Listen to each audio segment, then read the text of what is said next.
Blog Talk Radio.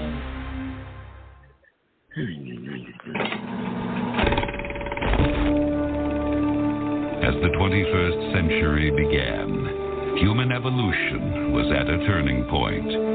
Natural selection, the process by which the strongest, the smartest, the fastest reproduced in greater numbers than the rest, a process which had once favored the noblest traits of man, now began to favor different traits. Most science fiction of the day predicted a future that was more civilized and more intelligent. But as time went on, things seemed to be heading in the opposite direction, a dumbing down. Harvard researchers have found children who live in high fluoride areas have significantly lower IQs. Enjoy your extra big-ass fries. Researchers found members of Congress, on average, speak at a 10th grade level. Most Americans read at an 8th or 9th grade level. Look now, I'll talk slow so as you can understand me. It was just a few thousand years ago that our ancestors were using primitive grunts to communicate. Hillary's a good leader. I trust Hillary.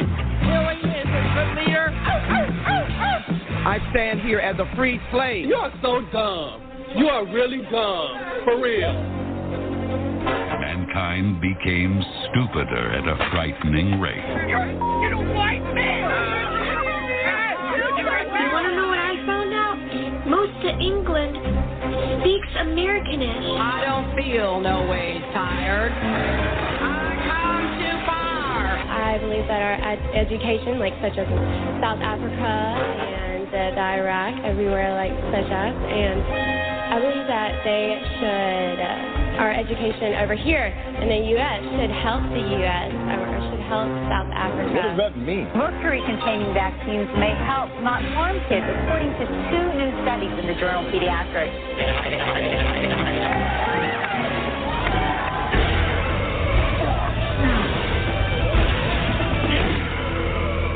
We now go live to Violence Channel correspondent Formica Davis at the Extreme Court with highlights on today's trial. Good to see you in this exercise in transparency and democracy.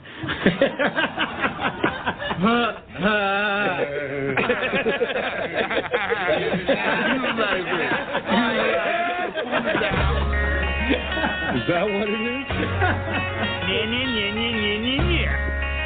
A great dust bowl had ravaged food supplies, and the #1 movie in the country was called Ass.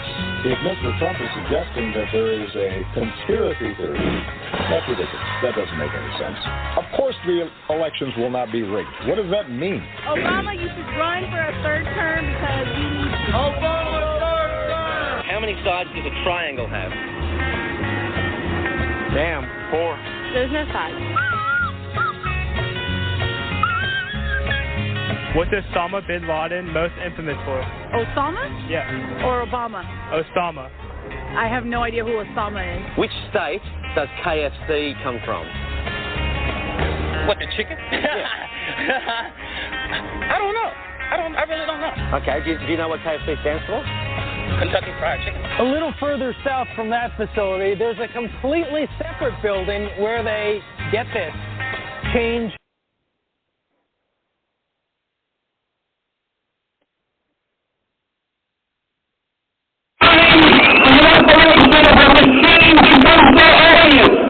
Makes you so sick at heart that you can't take part. You can't even passively take part.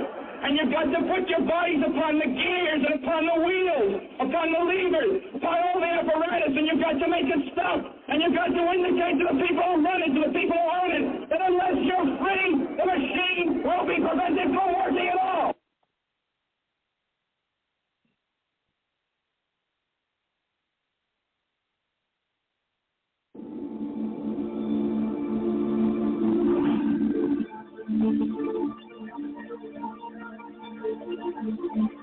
I'm Alex Cherian, film archivist at San Francisco State University, and this is the education... that's the end of that. Okay, guys. You're about to watch news Shut it down. by All right. Anyway, all right. Joseph Gibson here. How's everybody doing? All right. A little overlapping there, the intros there. So I think I asked Mike from Florida there to come on here tonight or check in with me. I don't know what time he'll be here, but we're going to have a little conversation about his, I guess it came up, I think it was last week actually. Once again, we were called by a few people, Nazis. I don't see how righteous army and declaring God and trying to put the militia, talking about the militia are Nazis. The militia are not associated with Nazis, not any militia that I know of. And the founders of this country were not Nazis. So, and they were not Freemasons either. So we're gonna, hopefully I can discuss this with him, and he's actually the founder of the website. He actually put most of the material and research that's posted there, which a lot of it is true, and it's verifiable. There's links that are posted on the website where you can go and check it out and see what he's telling you and see and verify whether or not it's true. You know, we listened to the Kamala Harris discussion, debate there, or whatever she had. And she talked all of, 6 minutes or something. They edited like 17 minutes of it, and she lied. And most people believe what the things that she lied about. So, so we're going to try to bring you truth. I mean, for instance, the inflation she lied about. She said that the inflation was less than 3%, okay? When Donald Trump left, in March of 2020, inflation rate was 1.9%, okay? And when Biden over, because of the pandemic, it was up to 3.5%, 4%, and then jumped throughout his Bidenomics, and it's roughly now about 9%. Okay, they're claiming it's down to 3%. It's not. Okay, many people don't understand that anyway, these percentage points when it comes to inflation, but let's put it this way, it's not good. All right, and then there's one thing, though, that can be very simply verified, it's the fracking. In 2019, she was said very clearly in an open forum that she was against fracking, okay, that she was against it and she would not be for it at all. Now, in the interview, she flip-flopped and she lied, okay?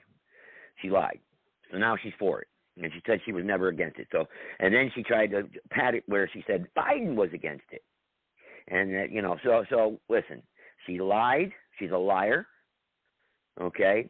She has her little security blanket there with her, her VP pet guy, his little security blanket. That's her security blanket, excuse me. And she's putting on a pure acting job.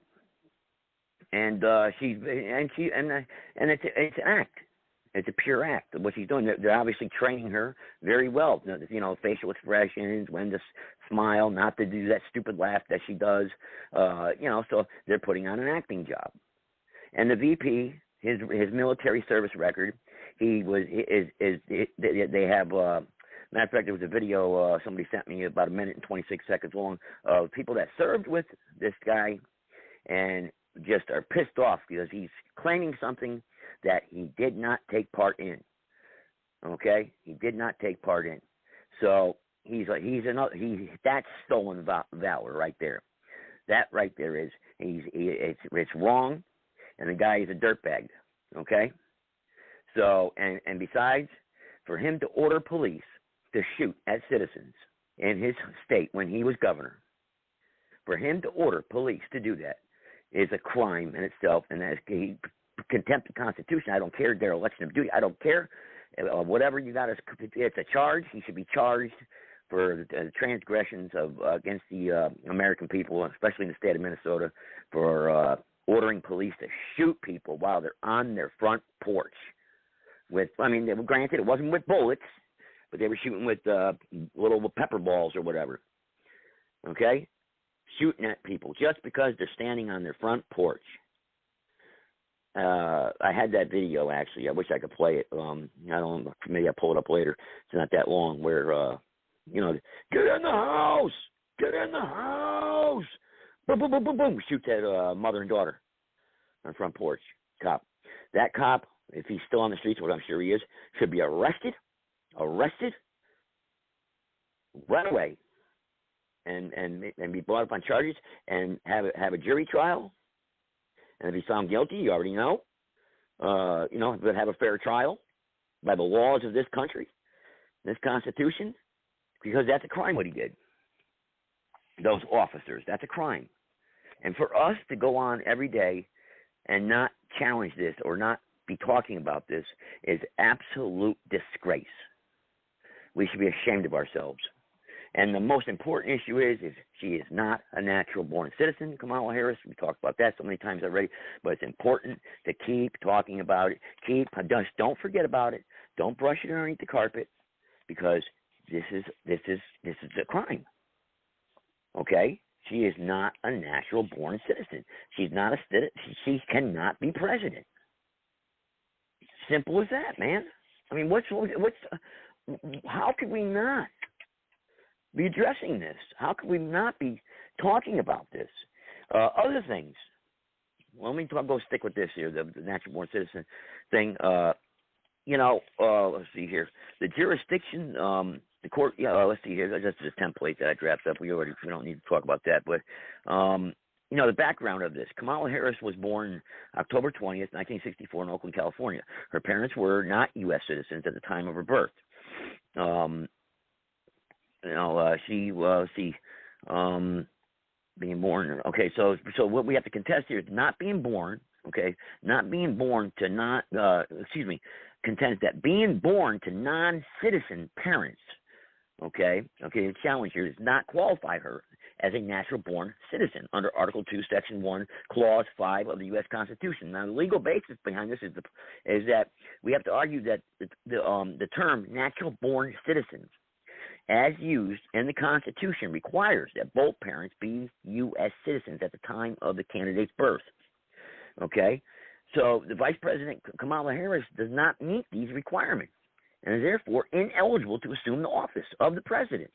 Whether she's vice president or not, it doesn't matter. The crimes are to be committed, but she can't go on to be president. So we have to request that this court or these boards, state election boards, okay, declare Vice President Kamala Harris ineligible to hold the office of the president of the United States and remove her from the ballot. Okay? I mean, it's not, and these arguments are sound and factual. There's no doubt about it. We can get into more background on this if we have to. I mean, it's very simple. Another thing that they like to do to us out there, another crime these are big issues. These are the issues that that are screwing us up today, is our Social Security number that we have. Okay? No one should deny you a service because you refuse to give them their Social Security number. Okay? You do not have to provide your Social Security number. You don't have to. All right? You do not have to provide your Social Security number. Again, I'll say that because it's very important that people understand this. Okay? Where's that on here? Let's see. Right here. Okay. Let's see. Disclosure of Social Security numbers. It shall be unlawful for any federal, state, or local government agency to any individual, any right, benefit, or privilege provided by law because of such individual's refusal to disclose his or her Social Security account number. Well, all right. What's going to be the problem here, folks? All right. Number 2, the provisions of paragraph 1 of this subsection shall not apply to blah, blah, blah. And he said, okay, we'll skip that. All right.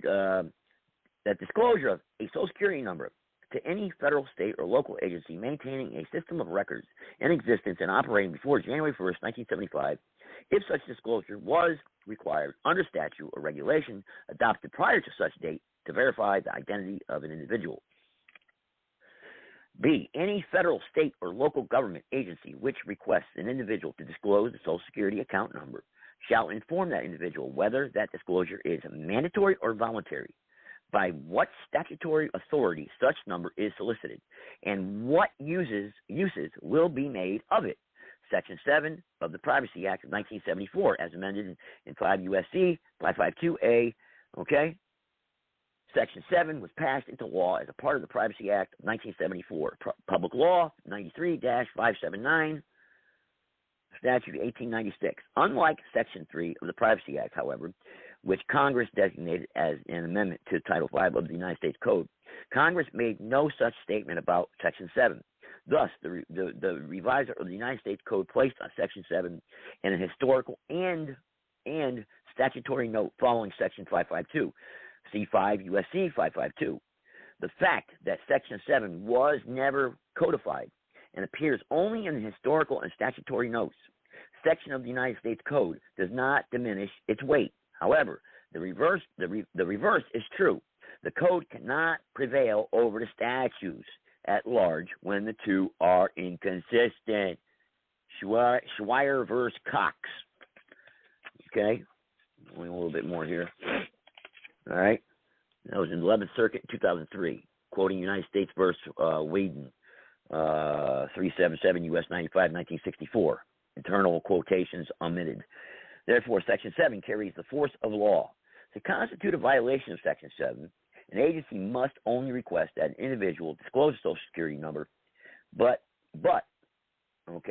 also denting a right privilege to that individual because of the individual's refusal to disclose the Social Security number.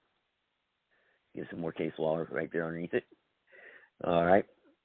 Plaintiff, all right, let's see. Hang on, this is part of the case law here. Come on. Go down here. All right. Because they did not establish the police officer, okay, that's more case law.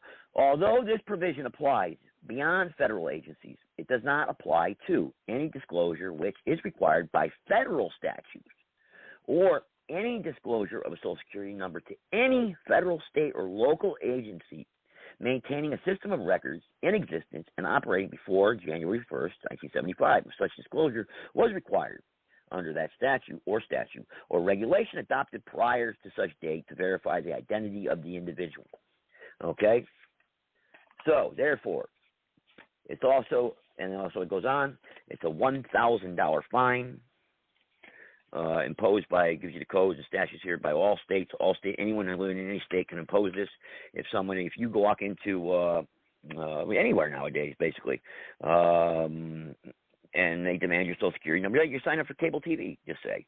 They would direct TV, just say hypothetically here. They request your Social Security number. You say, no, I'm not going to give it. I refuse to give it.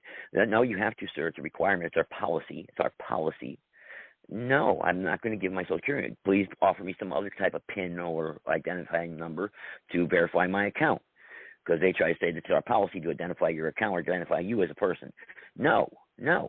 And if they deny you that service or privilege to have that cable TV service, that's a $1,000 fine.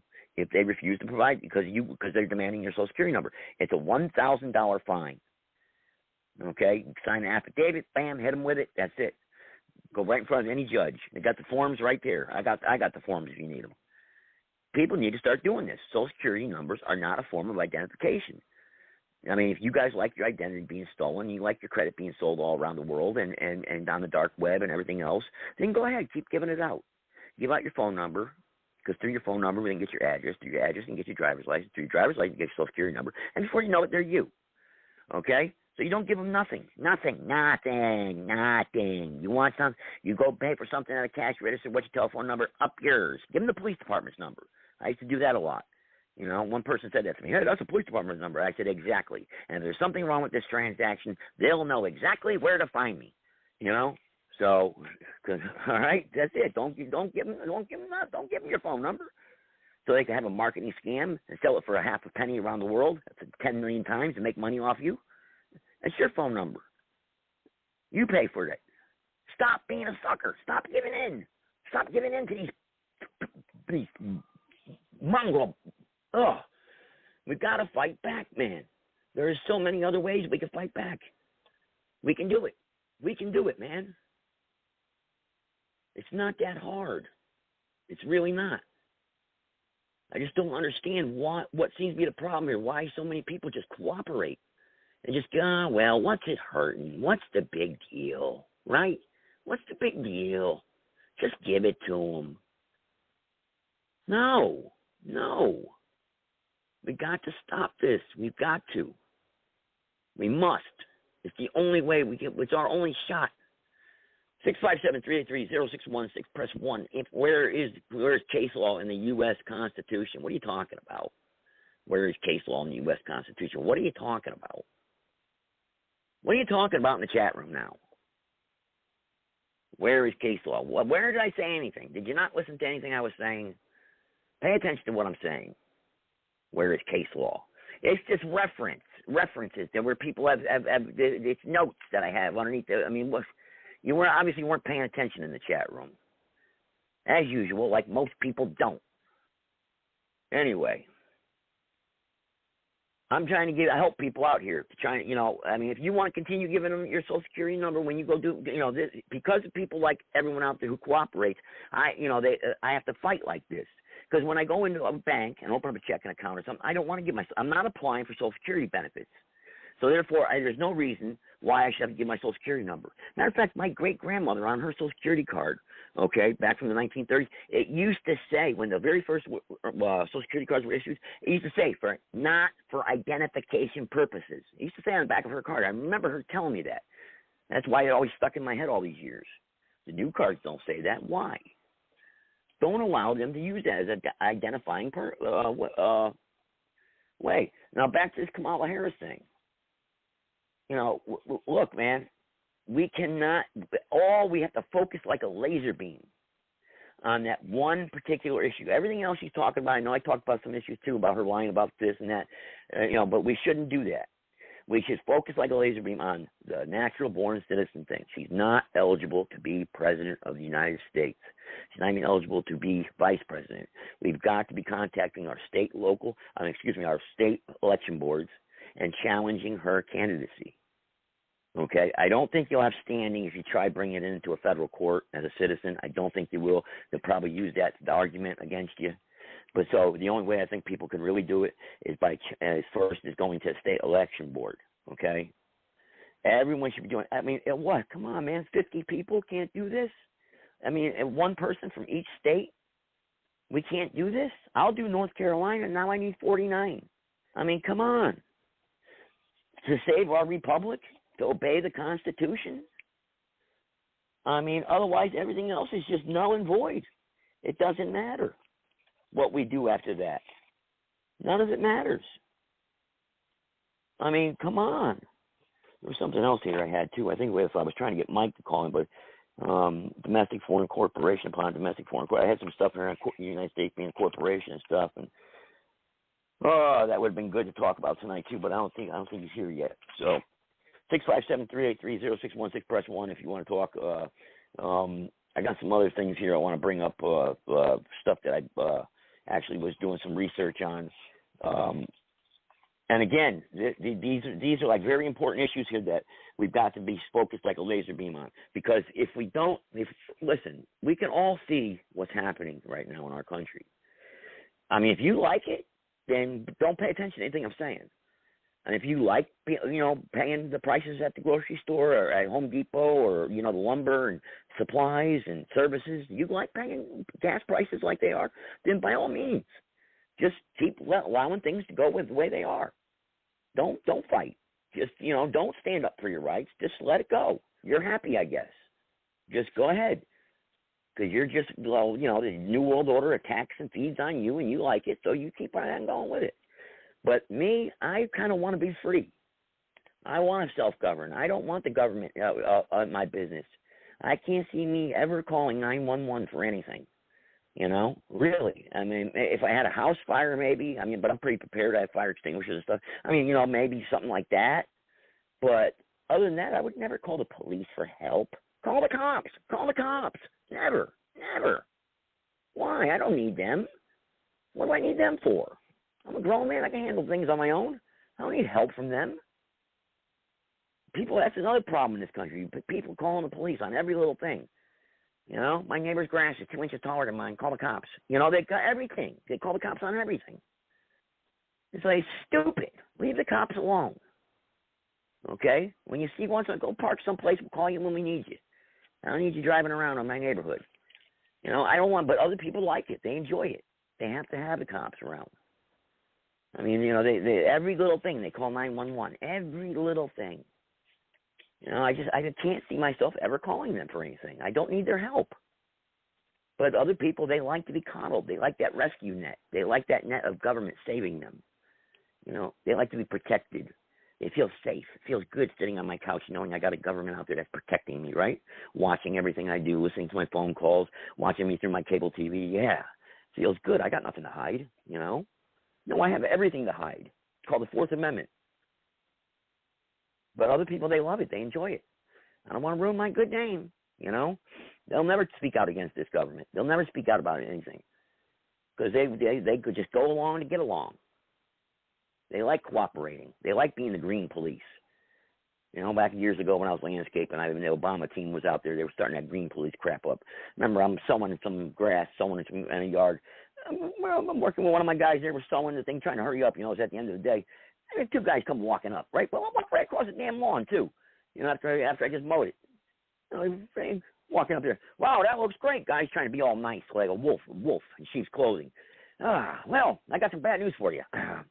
I was just wondering, you got a permit for that backpack sprayer in the back of your truck? What are you talking about?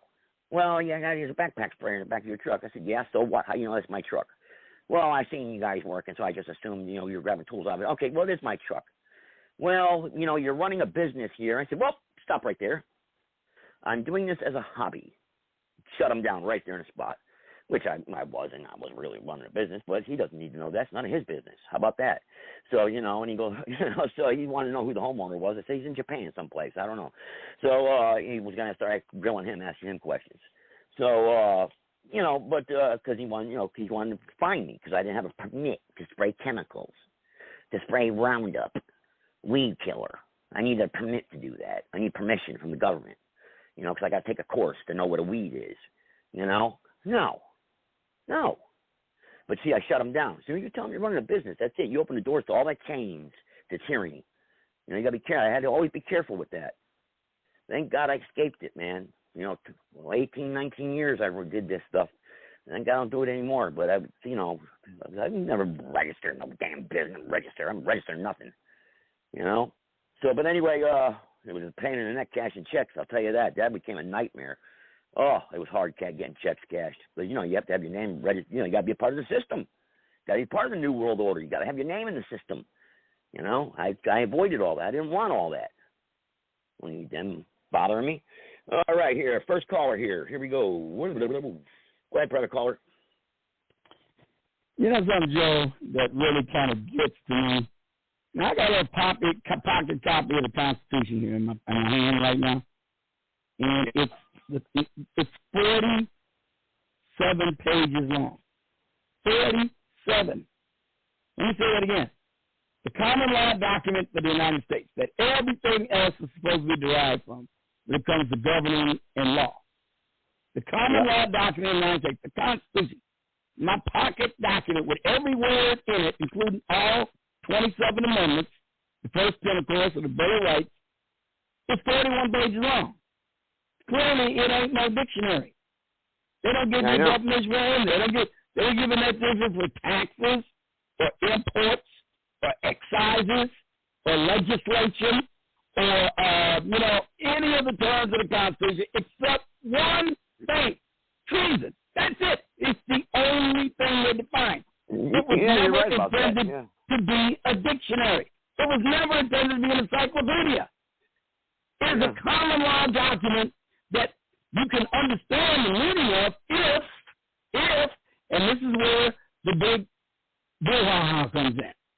They say, well, they didn't put a definition in there, so we can't know what they meant when they wrote it.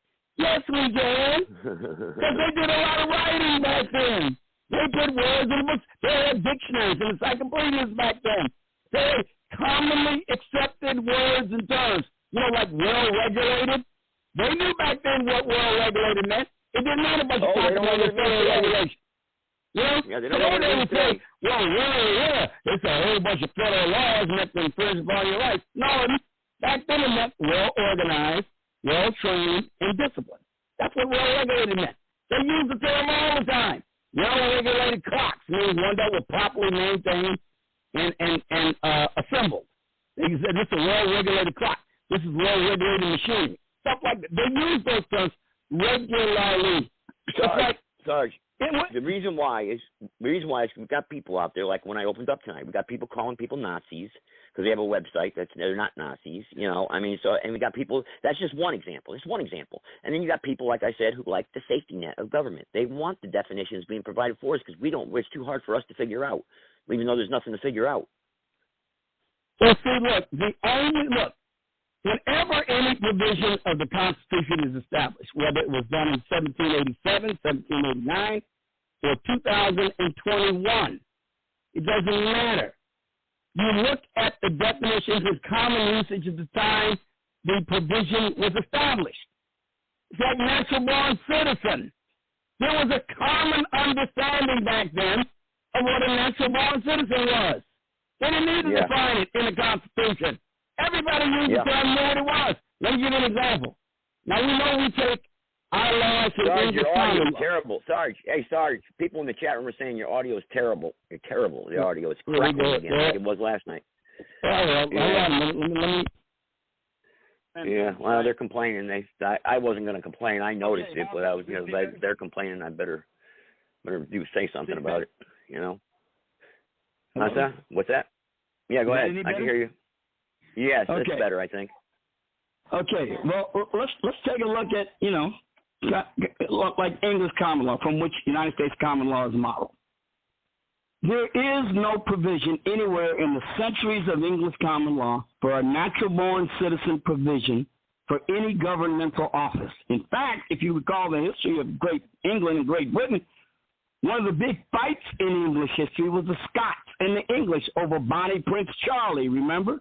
The Scots wanted to install Prince Charlie as king of Britain. They wanted to be the overall big king. And Mike, hang on real quick. I just want to say something. And Mike, if you're out there, I know I sent him a text message. You got to press 1. I know he's got a new number too. So he press 1 if he can. I don't know if he can or not because I wanted to talk to him about his website, about some comments that were made. I don't know if he's on here or not. I got a few Florida numbers, so. But anyway, go ahead. Sorry to interrupt you. I apologize. Oh, that's okay. No problem. Well, remember, in English history, Bonnie Prince Charlie and William of Orange were foreigners. They weren't Englishmen. Prince Charlie was a Scot. And William of Orange was Dutch. And there was a big fight over whether or not these people were going to become king of England, king of Great Britain, because it wasn't a natural-born citizen provision to be the king of England. I know marriage and all that stuff, you could have a king who wasn't even a citizen, born a citizen of the country. So you're not going to get any instruction from English common law about that. It's our system of common law, which originated with Constitution. Yeah. And in our understanding of natural-born citizen, it was a person born of two citizen parents in the soil territory of the nation. That's natural-born. It's simple. It isn't complicated. They want to make it complicated because they do not want to hold to that provision. They want to expand it to anyone they want to have in the office without amending the Constitution, and that's what's wrong with it. Yeah. Well, look at how they lie. You know, look at Kamala Harris the other night lying. Flat out lying about fracking. You know damn well in 2019 she said that she was against fracking. Okay, when she was in the debate stage because she was against fracking, and now she's for it. And she flat out lies that she's always had an open mind towards fracking. What? And then the inflation, where she lies about the inflation. They keep blaming Trump. For the inflation. No. That's not. It's not part of Trump's. Trump has nothing to do with that. Okay, this is Biden economics, flat. This is their policies that have failed, that are cohesive with the Federal Reserve, and they're feeding off of each other because the Federal Reserve, we know, mainly controls a lot of the money supply and the interest rate. So with the policies implemented with the Fed, it's destroying our economy and destroying the job market. The jobs are not catching up. The new created jobs and the jobs lost are becoming vast, disproportionate to each other. All right, they keep adjusting the jobs numbers every freaking day. So first of all, the unemployment is skyrocketing again. I mean, we're in bad shape.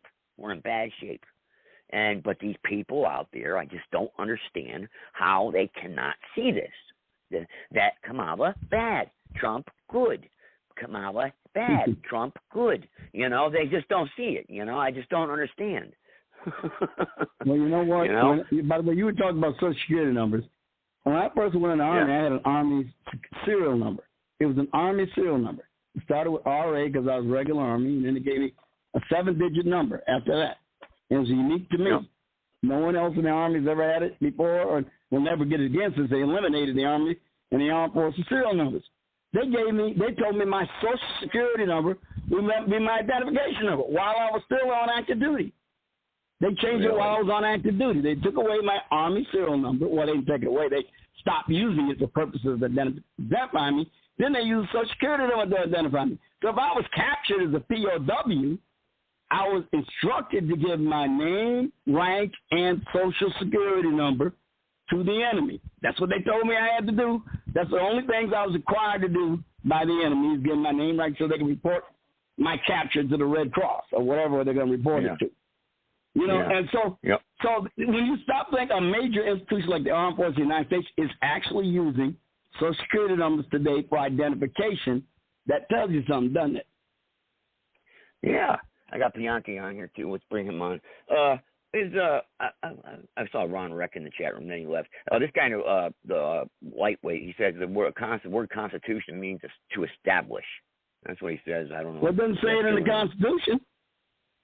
Yeah. I mean, again, you have to look at what the word meant in 1789, what the common usage for that word was in 1789 to comprehend its meaning. Because people are constantly telling us we can't know what a natural-born citizen is since the framers didn't define it. Don't they tell us that all the time, Joe?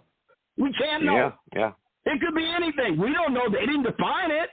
They didn't define anything in the Constitution but treason. It's the only thing that is defined. Nothing else is. So if they're going to go by that standard, then I guess we can't know what any damn thing means. But what was the common understanding at the time it was written? And that meaning remains fixed until you amend that portion of the Constitution again. So go back to the time frame in which it was written, see what the terminology meant then, I agree with you 100%. And then you will know. I agree with you 100%. You got to make that argument with me. Go ahead, Bianchi. Go ahead. Yeah, but we keep hearing people saying otherwise, though. And that's right. Oh, I know. That's right. Oh, I know. Another thing.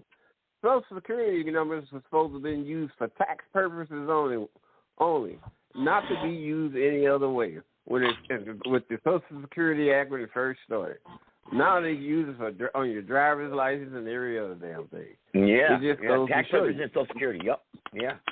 Privacy Act says otherwise, Bianchi. It's a $1,000 fine for them to design you any service. But nobody uses it. Nobody pays attention to that.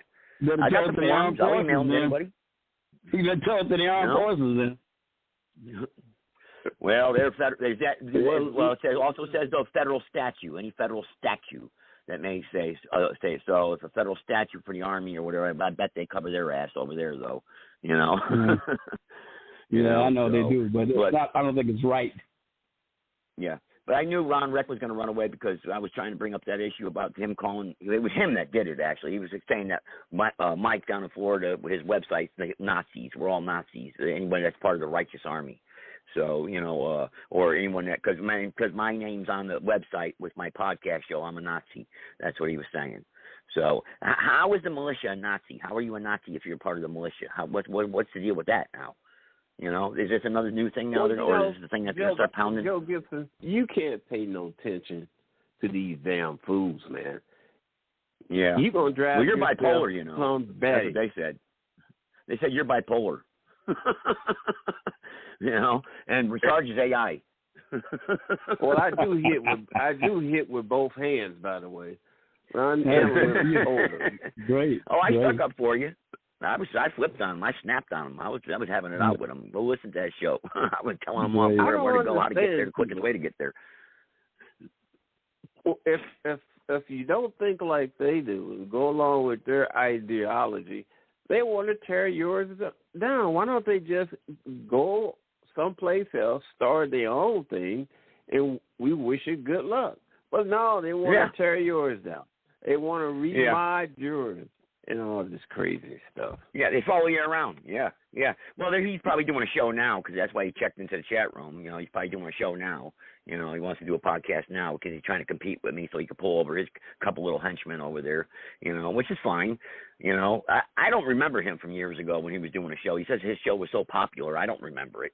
You know, I mean, and Blog Talk Radio, I'm sure, wasn't begging him to come back. You know, so like he says, so I don't know, you know, but he says I'll be arrested if I file the lawsuit against him. You can't get arrested for filing a lawsuit. So, and I'm not going to file a lawsuit anyway because there's nothing to sue him for. So, but they must be scared or something. I don't know. But they were, like, that was the topic one night or where they were talking about me, you know, because I filed that lawsuit, for that federal lawsuit. So, you know, like you said, they wanted to try to destroy you, you know. And rip you apart because you're standing up for something that's right. And that's the first thing to do is you're a racist. I mean, I'm sure Cave knows what I'm talking about because I'm sure he's been called a racist on the things that he when he went to the Ohio when he was in that commissioner meeting or whatever and they kicked him out. I'm pretty sure they're probably saying that he was a racist. So, you know, everybody's a racist just because you don't go with the system. You know, and that's not right. It's not right at all. It's just wrong. We got to stop that, man. We got to stop that crap, this racist crap. That word is thrown around. I tell you somebody who know what you're talking about. Sarge. Sarge been called everything except the Son of Man. 13th coming. He can tell you. Yeah. As long as I've known. No, I remember years ago. That's just the way fools are, man. That's what they are. They don't give a damn. Man, I'll tell you, it's dangerous, Bianchi, because you get fired from your job now. I mean, there's retaliation out there now from that crap. You know, look what they did to me in the election. You know, which I think they made me more popular, to be honest with you. I think it kind of backfired on them because I got more votes than it was before. You know, so thanks, guys. But go ahead, you want to hear some things. I'm sorry, Sarge. You listen to some of these hearings with these judges that's going on with these Senate hearings, and the questions they ask and the answers they give, and on issues like on gender, how many genders are there? Where there's at least 3, and all kind of craziness like that. I know, it's crazy. But you know what though? It's not like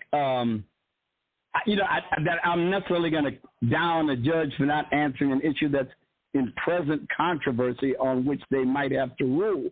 It's prudent to be careful how you answer a question like that. I get it.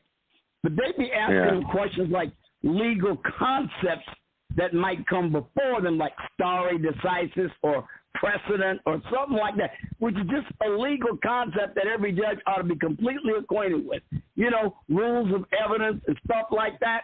And a lot of these people ain't got no clue. It's not just they won't talk about a specific issue in controversy. Again, I understand why they might not want to talk about that. I think it would be prudent not to give a specific answer how they're going to rule before they even have the case presented before them. That's understandable, even proper. But when they say they don't understand what a legal procedure is, you know, that's what's frightening. Yeah. They ought to be rejected on that basis alone if they don't know that stuff. Yep. 386. Let me bring on 386 here. Go ahead, 386. Hey, Joe, can you hear me? Hey, it's one of my former employees. How you doing? Hey, you guys were talking about the Social Security number and all, and I just wanted to say when I was growing up, I'm like 60 years old, right? When I was growing up, I had to get a Social Security number when I was like 13 working. When I first got my first job, I had to file and get a Social Security number. Is it nowadays when you get a birth certificate, is not your Social Security number there on it? How does people get a Social Security number now that are born? Yeah. Well, I don't think it is your Social Security number on your birth certificate. I'm not sure. It's not on mine, I don't think. I don't know. I never really paid attention to that, actually. That's a good question. It wasn't on mine. I had to file and get a Social Security number when I got my first job. So okay. I was just curious. You know, the Social Security number, it sticks with you your whole life, right? Yeah. Yeah. Well, you can apply for another one. You can actually apply. You can't change it. You can't change it. Yes, you can. Yes, you can. Yeah, you can. You can apply. You can apply to Social Security. It's like, for instance, say you're a victim identity theft, or you're changing your name, or something like that. You got to swear an oath that you're not trying to hide from the cops and stuff. But you can apply for another one. So they'll get. And then most times they'll give it to you too. So believe it or not. Yeah. Oh yeah. You can change your identity. You change your name. You can choose another name if you want to. You can go on another name, change your name if you want to. The Human Smoking Kokomo. Feds do it all the time for the WITSEC program. Yeah. So but you got to fill out forms and everything, and you can't do it because you're hiding from credit card companies, or they make you swear an oath to that. And if they find out you are, better believe they'll probably be coming after you. So you got to be careful, But with the system is so discombobulated and so much of a spaghetti mess now, it's unless they're coming after you and you got a target on your back like me, then you don't have to worry about it. And Dale, that there's a target on my back, didn't you? I mean, you were scared to drive around with me sometimes. Remember? Yeah. Yeah, I know. We won't go there. What's that? I said we won't go there. Hey, didn't I treat my customers good though when I was out there landscaping? I mean, we did good jobs, right? I mean, except for that jerk Bob Barrett and stuff, but he was a money machine, so we did good work. Yeah, remember those people? Yeah. Remember those people that paid me for cutting their grass all summer and we didn't even have to cut it?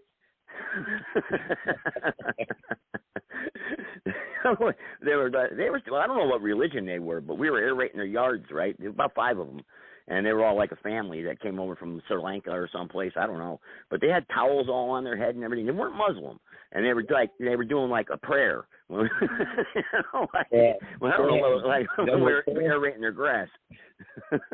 They were jamming. Oh. Yeah, I was like, what the heck are they doing? They had the dot on their forehead. So they were praying that you would do their yard right. No, the bill. They didn't want me to charge them too much. Make sure you don't charge me. Make sure you don't charge me too much. They were contracted in.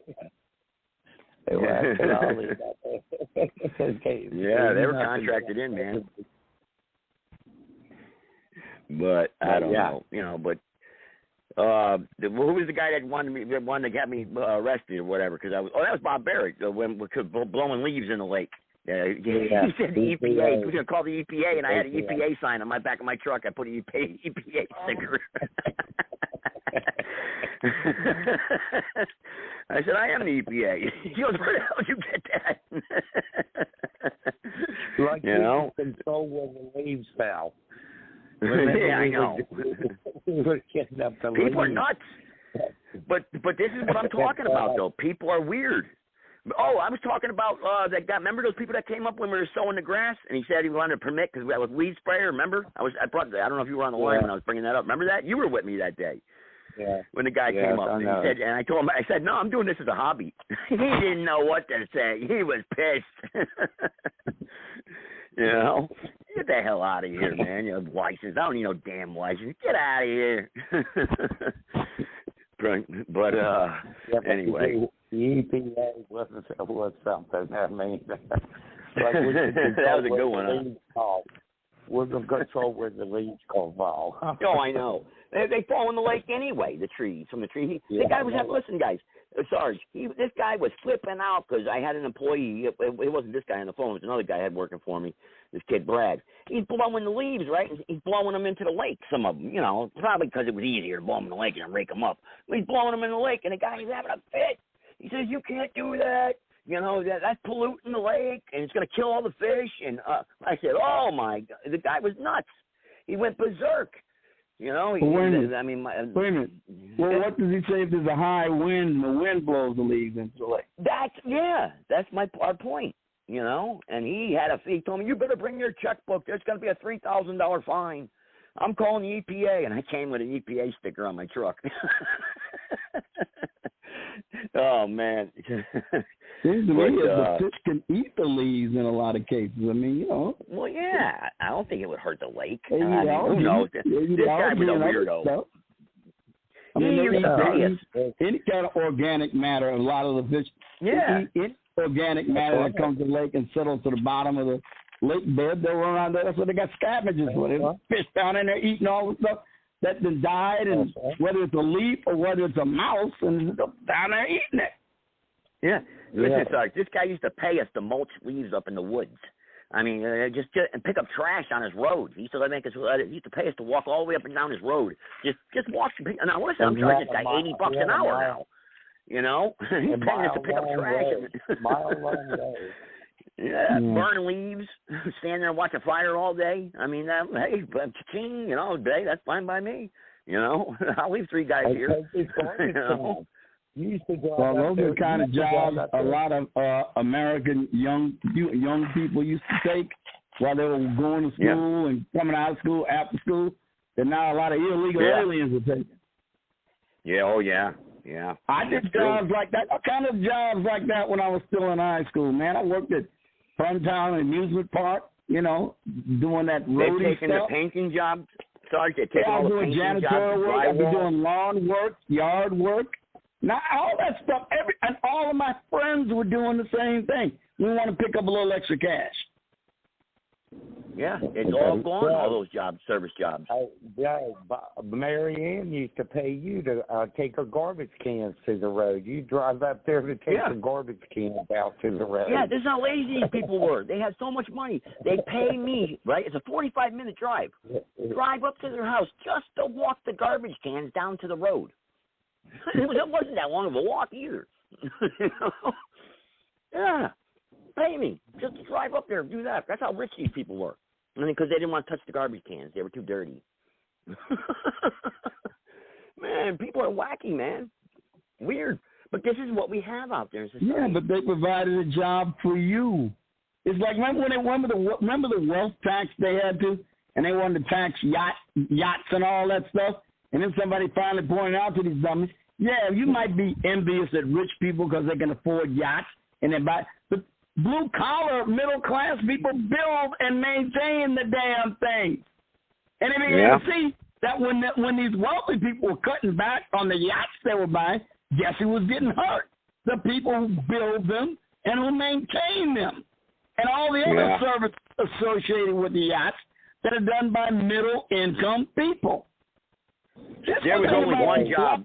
And these centralized income people, these centralized, economic directives, they act as though an economy is something you use to punish or reward people with, rather than letting it be organic, letting it spring from the need for supply and demand. And all the government is supposed to do is make sure there's no criminality, there's no fraud, there's no counterfeiting, and all that. That's the only role the government should have in the free market, just to make sure there's nothing criminal going on. Other than that, they're going to get the hell out of the way. Yeah, that's true. The only job that I screwed up, really, the only job in all the years was I had to build this like 40 to 120-foot wall, right? And it was like 8 feet high. And I used the wrong castle block. And, oh, man, I screwed it up bad. I mean, I had 10 guys working for me, and it just came out wrong. Yeah, but you had to be I bid it at $60,000. I bid it at $60,000 so they wouldn't pay me. Exactly. You were accountable for it. You didn't have me, Joe. No, you weren't there working for me that time. No. I had 10 guys working for me, though, on that job. And they didn't know what they were doing. I'm trying to tell them, and, oh, man, they wouldn't listen. I had Mike Fedisha working for me there. He was supposed to know. Hey, did Bob Barrett's accountant ever get any information out of you about tax purposes? Hell no. He threatened me and everything.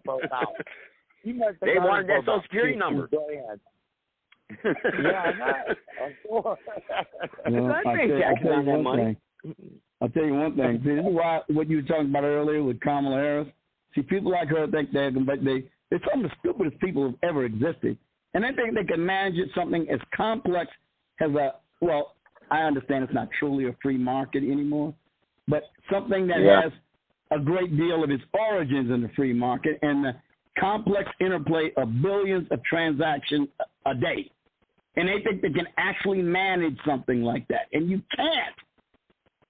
Well, and that's the problem with people like Kamala Harris and all the people she's like to appoint to her orbit in government. There are people who think they're so goddamn smart they can micromanage something that's complex, has an economy, a big economy. They need to stay out of it. Yeah. They need to stay the hell out of it. And because you got the police harassing you too, Sarge. I really do. Pulling you over, your truck doesn't pass inspection. Yeah, they just make a mess and they don't pay any attention to the chaos they create. And then they blame it on somebody else. They refuse to take responsibility when everything starts going sideways. They're actually trying to blame this economy right now on Donald Trump. Yeah. Well, it's the city, too, where it's the worst. It's in the city. The cities are where, out in the country, you really don't have to worry too much about it. The last irrigation job there we did in Summerfield there, that I had to have, remember they were harassing me about marking the lines and everything, gas lines and everything, because we were trenching, and I had it out with them. We cut an internet line or something. They want to charge me $800 to come out and fix one stupid little line that I could have fixed in 10 minutes. I'm kiss my ass. And I guarantee you that guy still got a good irrigation system right now. Yeah, we put the pump in the lake. We weren't even supposed to do that. That was against every law in the books. He's not paying no city water. He's not paying no well water. He's pumping right out of the lake. All we call him is electricity. We ran the electricity and everything. You know what I mean? We saved that guy. That was a beautiful property.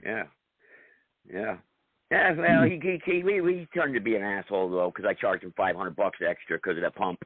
Well, the pump cost more, I said, I can't pay for the pump, and, you got to pay for the pump, damn. And they built it for him real nice and everything, but, so it would sit down in the lake. And see, guys, what we did is... out there in the lake. Yeah, I had to walk it out there, man. It stuck. Yeah. So, which wasn't bad. It was 100 degrees out. I didn't mind going in the lake, But... the thing of it is that usually you put the pump and you tie it into the city water or the well water. So what we did was we put the pump in the lake, so he didn't have to worry about any city water or affecting his well. The lake's got plenty of water. It was a huge lake, which you're not supposed to do that. So we had to do like real quick and undercover kind of thing. And but yeah, he still got it to this day.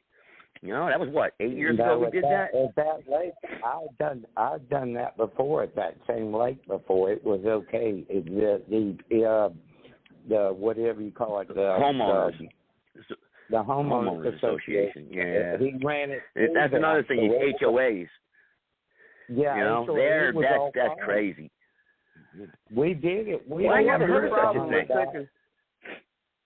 What's the problem with taking water out the lake? Going to go on the ground and go right back in again.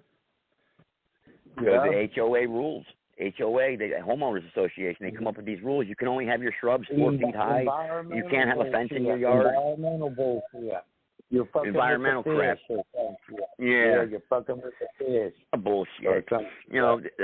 These HOAs have so much authority and power, though. I don't know where you guys live or how much power they got where you're at, but down here in North Carolina, they got full control and authority. If you buy a house and they got an HOA, they could tell you basically what to do in your own yard, and you can't. You got to do it. That's insane, huh? Who to mow it? Who to mow it? When to mow it? Yeah. That's crazy. Yeah. They don't have that in my neighborhood. What kind of fertilizer you got to use? Whatever. And I'm not. Yeah.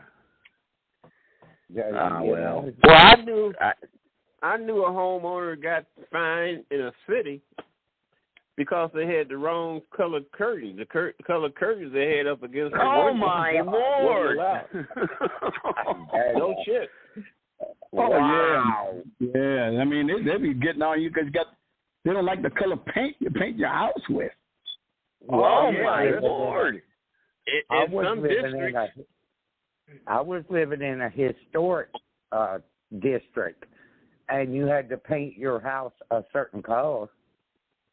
That's crazy. That's right. It had to be that certain color, and it wasn't a HOA. It was a historic district, so He had to go through like a historical society, whatever. Historical society. Yep. Yeah. Wow. At least historical statistics aren't, relatively speaking, they're not that common. When we talk about a homeowners association, we're talking about basically run-of-the-mill garden variety residential district. There's nothing exceptional about it. A lot of subdivisions have an HOA. Exactly. Yep. Well, so, that's the problem. I mean, I'm not really going to be that bent up about a historical district because, after all, it's historical. They're trying to say something related to history. That's fine by me. But when they do it with these common, ordinary residential districts, just because some numbskull board president on a homeowners association doesn't like pastel colors, well, what are you going to do? Well, think of it this, though. Like we've got these customers, like we would sit down, we'd be at the bar or restaurant or whatever, sports bar, and we got that customer irrigation job just by talking to somebody. We had the word of, just by, talking.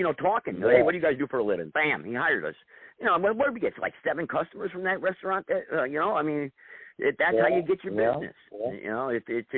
It's how you sell yourself and how you talk to people. I mean, plus you got to know what you're doing. I mean, but for the most part, everybody loved us. I mean, we had a couple feuds with people, but the HOAs and stuff, I remember having it out with them. One guy one time, he was a police officer, and he came up to me and with his wife, and she goes, "He's a cop." And I'm like, yeah, and because they didn't want me blowing the grass over towards their yard. They want me blowing it the other way. Yeah. Well, I still get that here where I live. Well, I'm with you on one thing, Joe. We got too many busybodies out there trying to regulate everything. That's the problem. Yeah. It's bad. I mean, there's just that, and that's the problem with people out there is they like that safety net, the government protecting them. They want the government telling them what to do. I don't want to ruin my good name. I want to pay my bills on time. I mean, I mean, how could we be free when we like the chains of government? I mean, how could we be free? I just don't understand because they love this government protecting, coddling them. Call the cops, like I said earlier. Call the cops on this, call the cops on that. You get into an argument with your neighbor, they're calling the cops on you. He threatened me. That's the big thing, communicating threats. Dale, Sarge doesn't believe me. Here in North Carolina, that you could take out a warrant, right? For instance, right now, I could just say, I can just go to the magistrate right now and say, you threaten me, and they take a warrant out for you. All you have to do is go in front of a magistrate and put your hand on the Bible and swear that someone threatened you, whoever. All you got to do is know their name, and you can have a warrant for the wisdom for communicating threats. And now, is this warrant for you to appear, or is it an arrest warrant? Which kind of warrant is it? Is it a notice to appear, or is it an arrest warrant? Arrest warrant. Well, it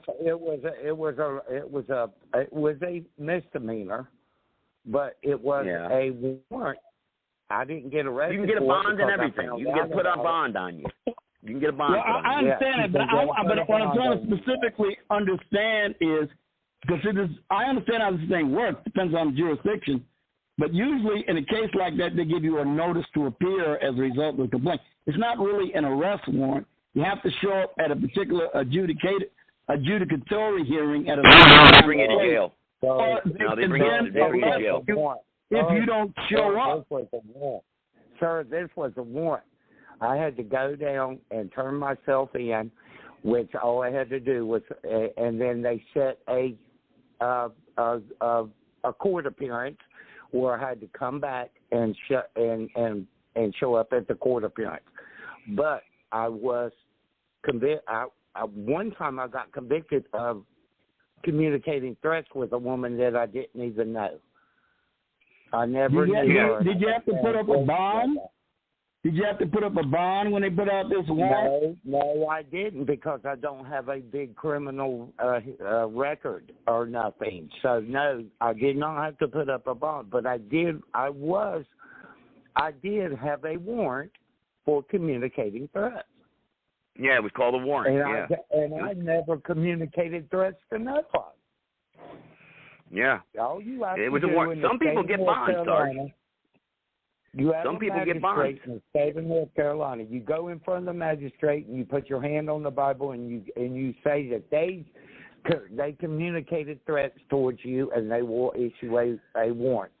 Or if they stole something from you, hang on, Dale. Or if they stole something from you, anything, no matter what it is, you just swear out a warrant for them. About that. All I'm talking about is the communicating threats. I had it happen to me twice. If I stole something, if you think I stole something from you, you could go. You know damn well you can go down there and take a warrant out for me. You know that. If you say I stole something from you, yeah, okay. So you do know something about that, yes. So and they'll put a bond on me. They're going to say you have to have some proof or something. Down in Florida, have some kind of I'm not here in North Carolina. All you got to do is swear in front of the magistrate. Yeah, and if he believes you, that's it. There's a warrant out for that person. So right now I could take a warrant out for Jeff Bezos from Amazon if I wanted to. All I got to do is go down there and make him think that is true, and he'll swear out a warrant for him, and that's it. There'll be a warrant out for him. And it's a warrant. Whether it's a promise to appear when he turns himself in or a bond, it depends on his criminal record. I know for a fact that communicating threats, all you have to do is say that person communicated threats to you and swear on the Bible and in front of a magistrate, and they will issue a warrant. Now, it will be a misdemeanor. They will come get you. Yeah, it'll be a warrant. I mean, I don't know if they'll go and pick you up right then. I don't know about all that right there. I don't know what kind of history the person What do you mean you don't know? Yes, they do. What are you talking about? They come knock on your door, and they take you. What are you talking about you don't know? They put you in handcuffs and take you. You know you know that. It depends on your criminal record, too, whether they're going to Yes, we already said that. Yes, it depends on your criminal record, but still the point being that really sounds funky because even in Illinois, you know how bad Illinois is.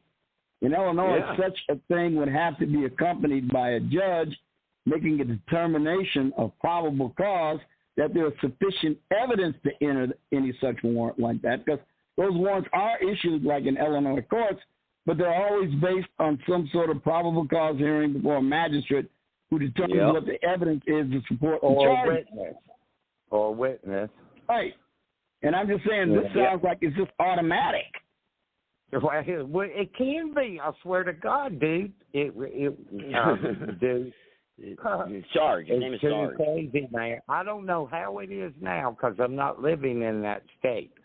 But 10 to 15 years ago, it happened to me, and it was over a girl that I was dating. Her old man was pissed off.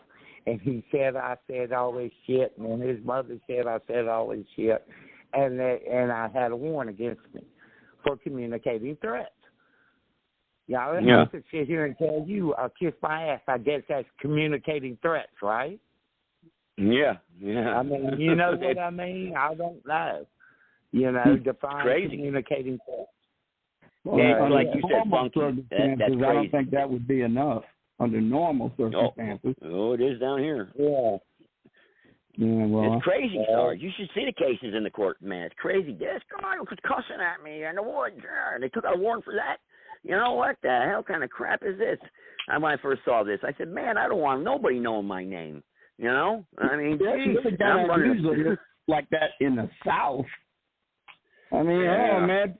Settle shit about the South, but that was a tradition in the South. You handle your business by yourself. That's right. You take it out. That's right. That's exactly right. You didn't need no magistrate. You didn't need no officers. That's didn't need nothing. You just handled it yourself. That's why I'm surprised to hear that that's true in North Carolina. Well, I know, but anyway, this guy says that, but again, the subject there, I remember that Ron and them were saying that Mike down in Florida is a Nazi and I'm a Nazi because of his website, and that was the big thing that I want to talk about tonight, and because there's and that is dangerous and it's wrong, and people need not be throwing around those because it's look, even though it's not true, the point being is to slander somebody like that, it's wrong, man. That website is not a Nazi. Sarge, you read that website.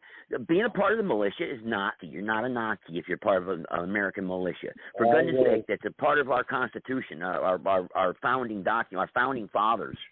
You know, Yeah. you're not a Nazi. Every single state in the union has a militia act. Every single one.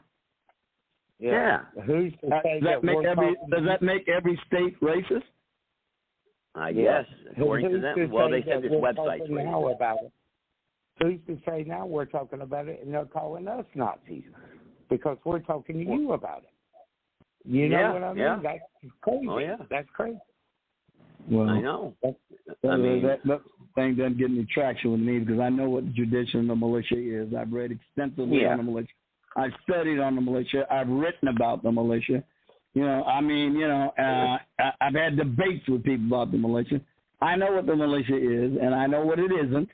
And, when I hear people say all these silly things, I thought Ron was just educated. discredit people. That's all. Well, I thought he was an educated individual on the law and stuff, and I thought he was actually believed in a lot of the things that, we stand for, but according to him, we're Nazis, and he doesn't, so, I don't see where he's getting this from, or the propaganda, why he said that night, or why he believes that Mike, especially Mike, I mean, Mike's not a Nazi, and then also, and Eric and all them that came on Lorian's show, they're Nazis. That, come on. And my podcast is on the website, so I'm associated with them, so I need to watch out because they're coming after me. The government's going to come after me now.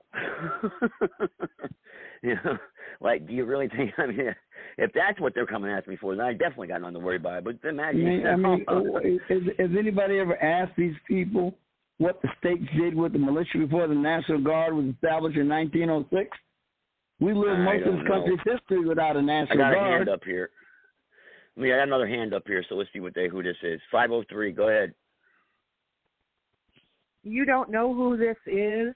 Oh. You just mentioned me. Numbers, I don't know. I got like 8 numbers. Apple just gave you away. You never call in, though. Different than Kamala Harris, though. I decided to call in so you were talking about this. But, before you mentioned it, I was going to remind you that, I had the two guys, Eric and Mike, I think you said, on my show because you tried to have them on or whatever. Or, no, they were on, whose show was it? They called in and they were yelled at and there was Donnie show. On Donnie's show. And I said, okay, well, I'll have them on my show. And I dedicated, the first hour just to have a one-on-one so that they could, talk about what they wanted to talk about and just give them the floor. And, oh, boy, did I get some backlash just from having them on my show. And, I mean, just for allowing them to speak, and that's so I'm a Nazi now, too, I'm racist, I'm blah, blah, blah, and and the usual counterparts that you're talking about that, we're talking shit about me even having them on my show. And I'm like, hey, I don't have to agree with everything that they say, but they weren't even allowed to get a sentence in, hardly. And so I'm like, okay, I'll give them the floor and let's see what they got to say. And everybody can make up their own minds, that just started. I got a question. That just started the ball rolling there. I got a question here. How dare I? How dare I have somebody like that on my show? Those Nazi racists on my show, and and they said absolutely nothing racist at all the entire time. You know what I mean? It's like. I got a really serious question here. And here's my serious question: do we need a militia to counteract the Venezuelan militia in Aurora? I'm just curious. Anybody think we might need a militia for that purpose? Well, what's going on in Aurora, these apartment complexes? How would you characterize that Venezuelan militia in Aurora, Colorado? Just curious. Just asking. I wonder. That's a good question, actually. Well, I don't. If the local authorities can't handle it, what do you do? The militia would be the backbone then, right? If civil order breaks down, we would have to, we'd have to bring in the militia to restore our republic, wouldn't we? I mean, I don't know how that works. Wouldn't that be the lawful way of doing things? Refuse to act. Ask those racist Koreans in the Rodney King riots in California who got up on the rooftop. Yeah. Exactly. And they weren't Ron's in the chat room. As far as I know, they weren't like some, some official, state-sanctioned militia. That was just the store owners all getting together, you know, and their families and friends and whatnot, going on those rooftops and protecting their own shit. You know, they formed their own militia on the spot because they didn't have any help, you know. And so the fact that, you know, a militia is important, you know, and it doesn't have to be state sanctioned, you know what I mean? It can be you and I and everybody, you know, if it's needed and we have no other recourse, law enforcement won't come to help us, they won't even come near the area, whatever, we have the absolute right to gather ourselves together, form our own militia as it's needed, aren't we and all then militia dissolve anyway? it when it's not. When the conflict is resolved, then we can go our separate ways. I mean, that's the tradition of America, isn't it? Well, let me ask Sarge, or maybe you even, I don't know. Aren't we all the militia anyway, automatically? Isn't everybody considered if you militia? read the Militia Act of the United States, that's one thing. That deals with the militias when they're called into federal service by act of Congress. So let's be clear about that. But every state's got its own separate militia act. And you got to read what it says when you're talking about a state militia in the meaning of the Second Amendment. Now, what the Koreans did was form a militia. That is true. They were a body of citizens organized along military lines, and that is the definition of a militia. But they were organized for simple self-defense. If you're talking about a Second Amendment militia in the strictest meaning of the term, you're talking about a militia that secures the free state the way it says in the Second Amendment. So if they're a militia that is there to secure the free state, remember, a well-regulated militia being necessary to the security of a free state. That's why you're not supposed to infringe upon the right of the people to keep and bear arms. So you can have that militia that secures the free state. The two are independent and dependent on each other. The two concepts. Let me ask Dale in Florida. Dale, because someone just said in the chat, same old voices, and you never really ever call in. But once in a while you do. Do you know of any, if there's any active militia down there in Florida where you're at, or do you not know? I do not. I do not, Joe. I'm down here by the beach, and I'm just trying to survive just like the rest of us. But she makes a good point, and he makes a good point, and you all guys make a good point about this militia thing. And I agree. If we need to get together and to resolve an issue, and the police will not help us out or in any way, and we can resolve it, I agree that should be the way that we do it. So I agree with what everyone's saying at the moment. Well, Kat, it's like look, you got an inalienable right of self-defense. You have an inalienable right to get together with your fellows and collectively defend yourselves if necessary. That's your God-given inalienable right. And by definition, if you organize any group of citizens along military lines, that is a militia.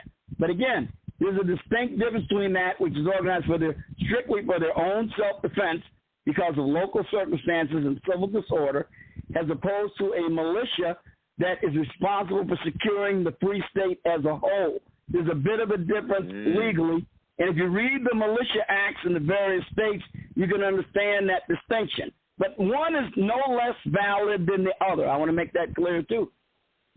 But we're not Nazis. They're not Nazis, though. Well, look, they're going to call you that because they can. Not because it's true. They're going to call you that because they can.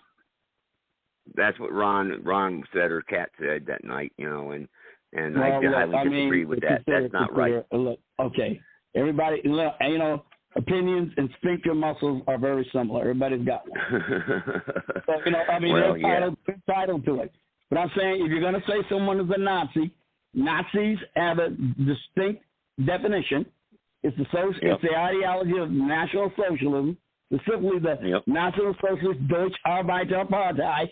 That's where you see Nazis. Now, if they got those kind of belief systems, then okay, maybe that's true.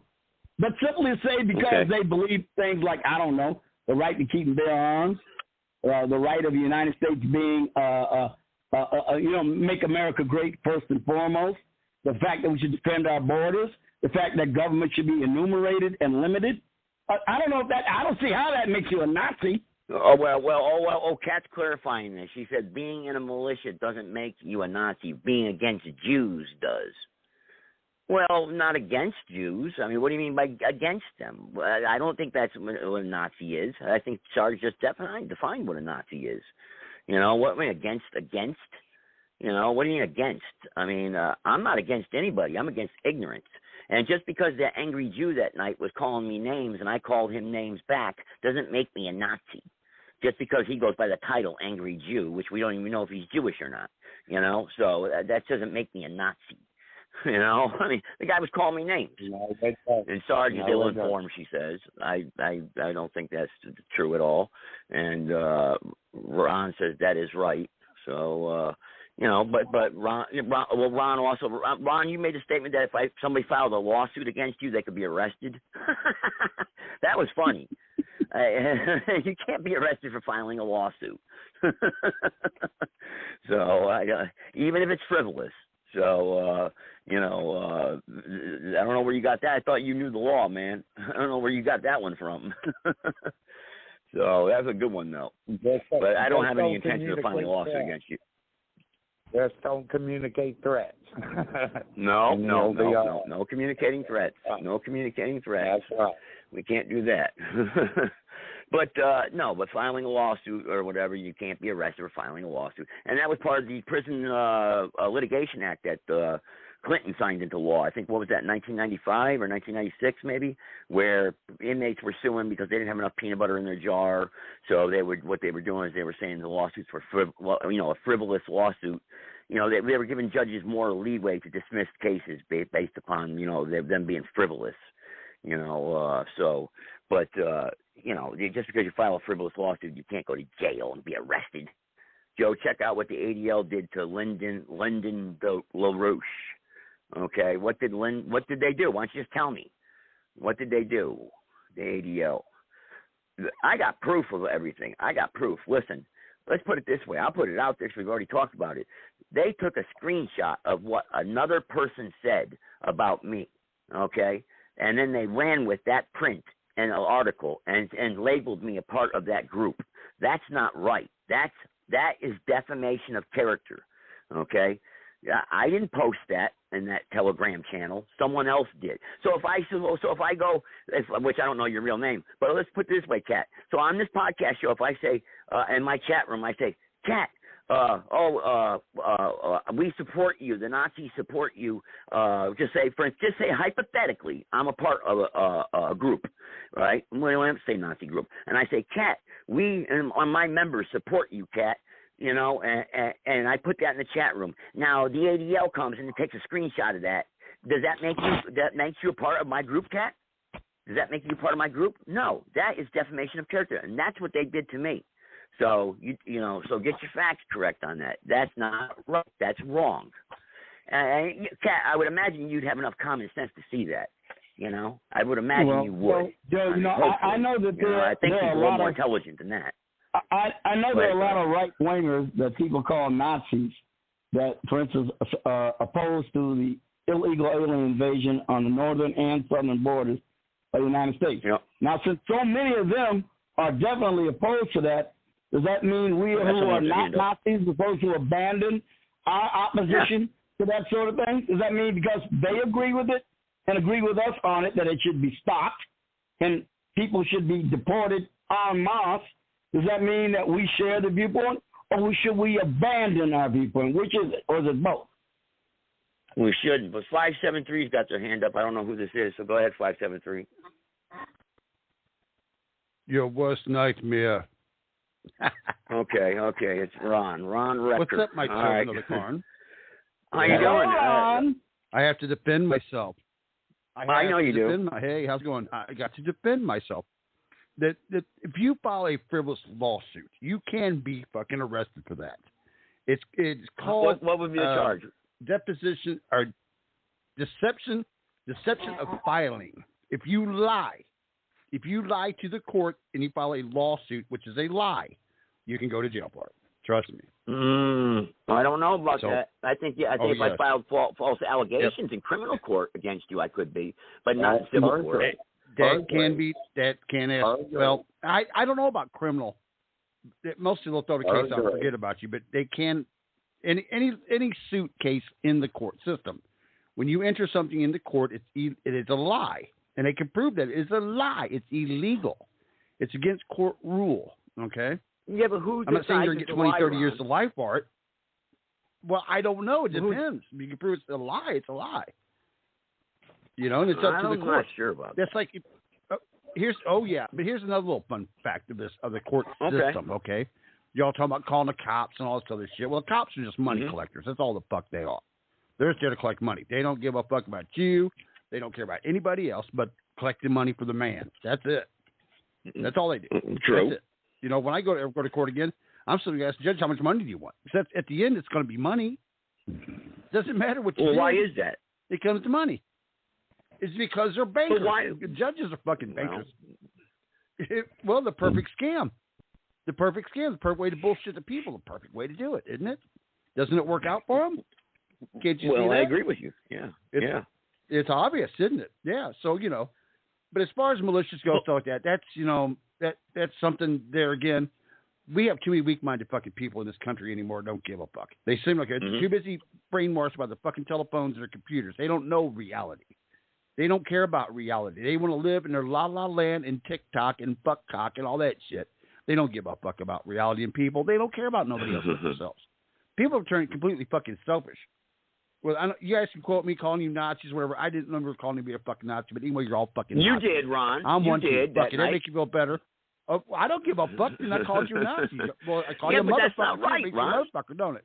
But Ron, I am that's not right, Joseph. I am not fucking right. You know that. But I don't go around calling you a Nazi. But I think you called me a motherfucker son of a bitch a few times. You know? No, I didn't.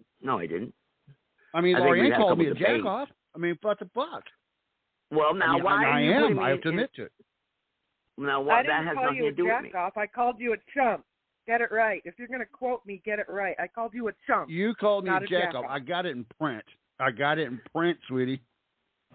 You sent it. You should have sent that message in Facebook. I don't care what you call me, Laurie. It doesn't matter. That doesn't affect me. I don't care what you call me, dear. I mean, I'm not going to get myself all mental over it. No, we're not going to. Because I am. I'm going to get this out. I'm throwing it out on the floor now, so we're going to end this bullshit. Okay, I agree. You can hate me or love me. I agree. It's up to you. I agree. Now, Ron, you badmouthed her one night after doing a show. It might have been that show we were talking about. But I don't know what I was there. Maybe. I listened to it. And you guys were just trashing her. You know, why? Why would you do that if you're somebody's friend? Well, because I got an email. I got an email from somebody, and it specifically pointed out Laurie saying all this shit in Facebook in a message thing, whatever. Okay, which I don't have anymore. Okay. So and she said a bunch of bad shit about me. That was afterwards. So don't. Well, I don't know about afterwards. Then I went on a full assault. You all started talking shit about me when I hadn't said a goddamn negative thing about you or anybody else. You guys were talking shit about me first. And so that chat message in the Facebook chat, private chat group, that was from me afterwards. That was me reacting. But I figured you were highly intoxicated. And not just once. I figured you were intoxicated when you wrote that. So get your fucking timeline I know you're English with it. No, I'm going to get it right because I am right. I'm always right. I'm perfect. I'll never get nothing wrong ever. I'm just so. Well, so what if she was? So what if she? So what? I don't give a fuck. Ron? I'm just throwing it back at her. It's a joke to me. I don't give a fuck. Call me anything you want. It don't matter to me. It doesn't affect me at all. I don't care. Ron, I do this for a hobby. Friend. This is a hobby. So you think it's I have no friends in this insult world. somebody? Nobody likes me. I was mistreated as a child. Nobody likes me, man. They don't. Everybody hates me. Everybody on your show here, every motherfucker on the show hates me. Even Cat fucking hates me.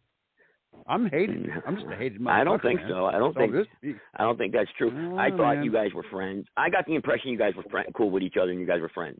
So I was kind of shocked by the thing you said about her. I did too. I don't know why she's snapping off on me. I don't know. I think it's a lover spat, to tell you the truth. I'm tired of hearing that. Well, this was a little. This is well. People were saying when people gossip about someone else and they start trashing them about and taking personal shots at them, I could see where somebody would get upset and say, "Hey, why are you doing that to me? I thought we were cool with each other." I could see where somebody would be upset at that. And in my opinion, I agree. I agree, Joseph. I do agree. But it's senseless, really. But I'm still gonna throw shit at you. I don't care. I'm gonna throw shit at you. Whether you fucking like it or not, then why talk shit about me when I never fucking said anything about you? I'm talking shit about you right now. I never talked bad about Did you get that fucking air conditioner fixed? Anybody Did you get the fucking air conditioner fixed? Kat. I don't give a fuck about that. Again, because she was criticizing me. And the only bad thing before this I said about Kat was that she likes to poke the bear, and she got all fucking hissy fit about that, even though she knows it's true. I mean, she got all fucking pissed off at me for saying that she likes to poke the bear. And she knows it's true. But saying that Laurie, dear, she admitted to being a troll. Can I tell you something as a friend? She admitted to being a troll. Laurie, can I tell you? Ron, can I tell you something? Talking shit about me? Ron, can I say something? Why you were agreeing with Mike when Mike was calling Bianchi bipolar? I mean, he's not. Why would you say something like that now?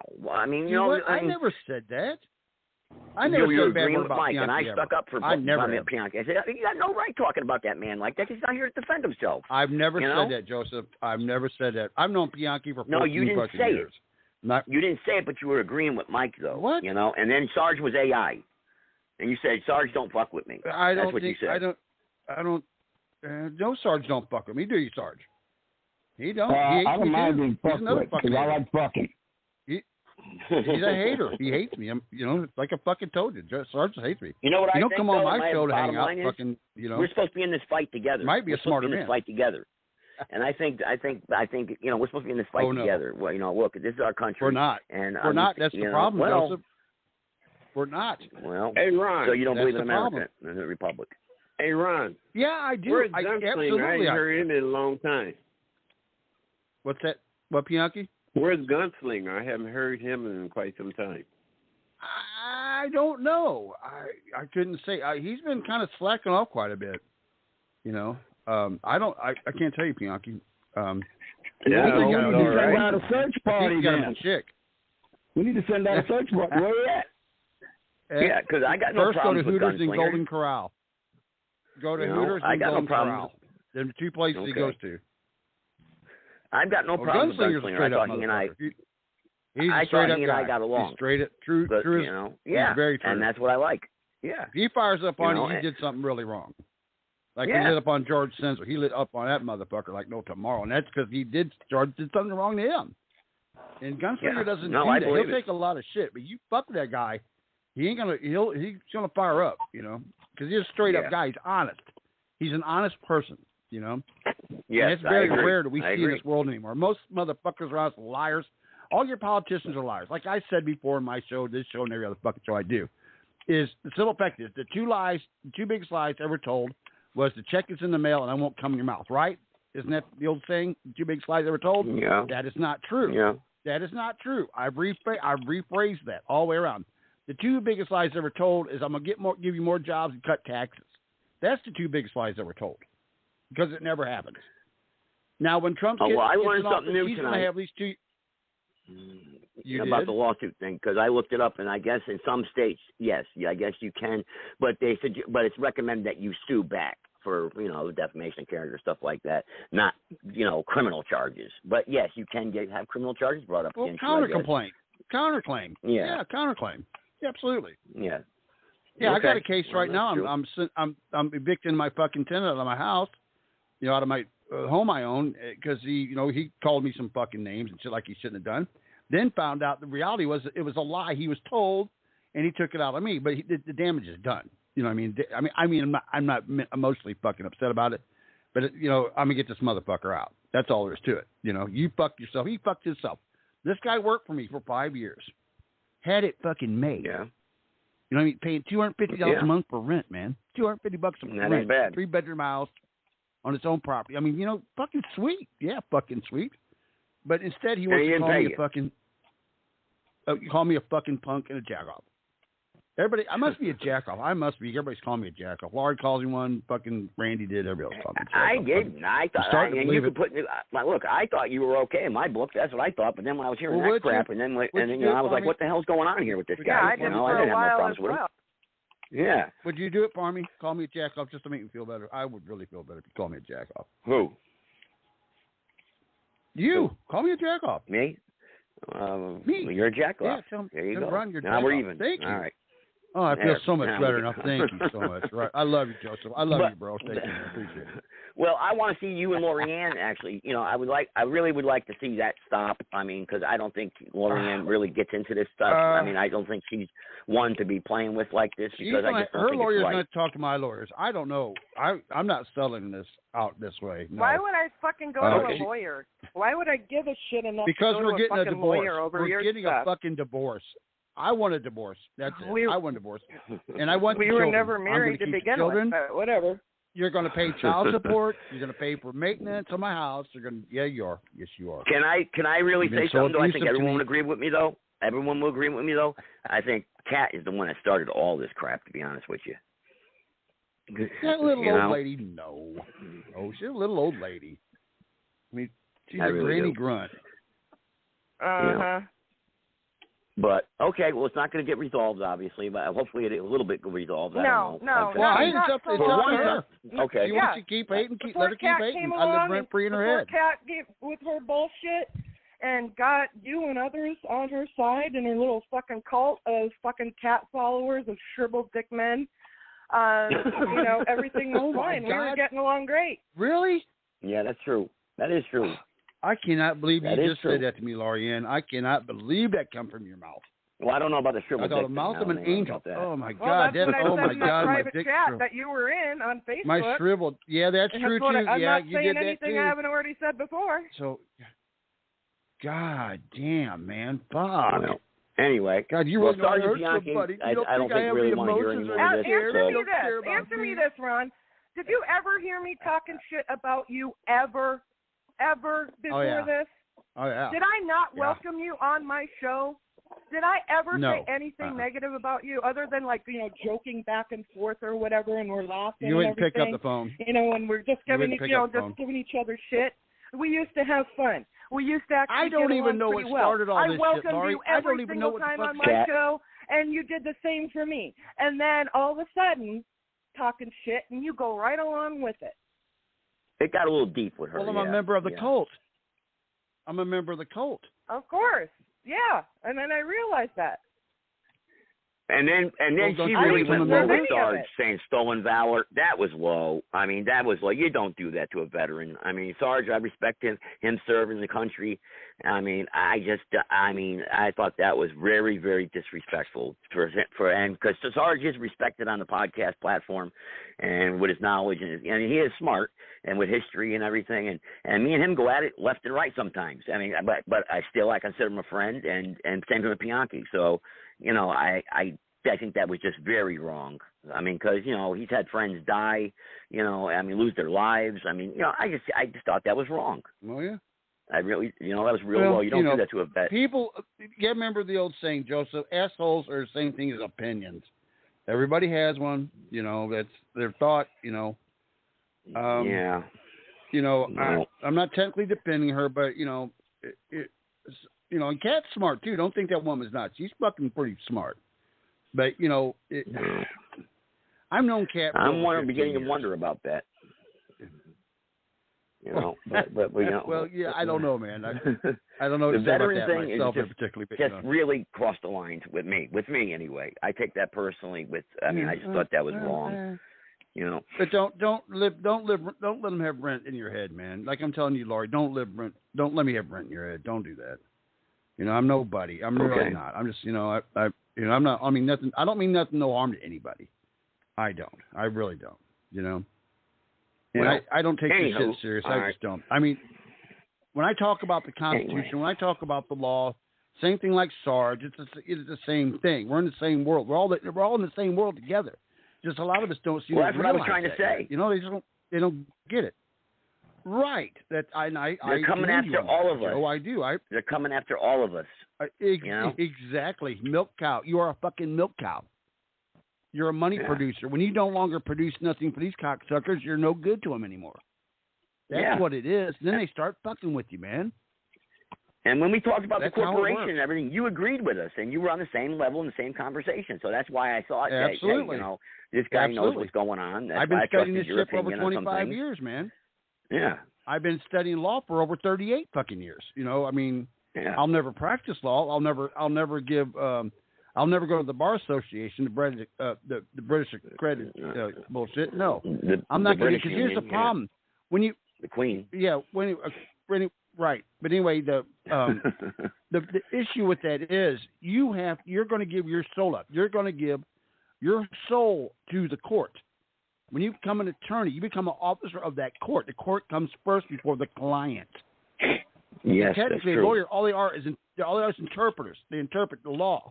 That's all they do for you. They're not in it to help you. And you researched my lawyer. Remember when my lawyer screwed me over, Ron? Which it's still pending. Right. And you researched my lawyer for me. Remember, you found all those comments about that were the same shit. Because you guys were like, well, I can't believe this guy did this, and he did it to other people. Right. Well, that's the thing. They see what happens. Lawyers get lost in a fucking different world. They do shit, and they don't realize the public can see it. Most people don't look for it because most people know you can actually do that. You know what I mean? They just don't know that. You know what I mean? But the court system, it's like I got in trouble in court about a year or so back. Okay, I jumped the gun. I filed a motion too quick on a hearing, and the other lawyer filed sanctions against me, and he could have won it. He could have won this, but I had something in my bag to back me.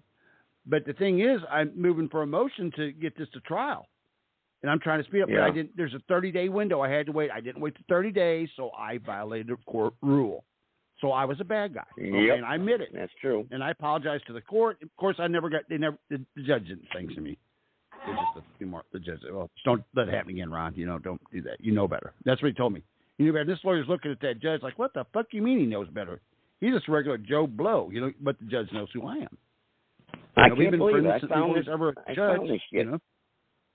It's 1914 Buffalo nickel. It's worth a lot of money. Damn.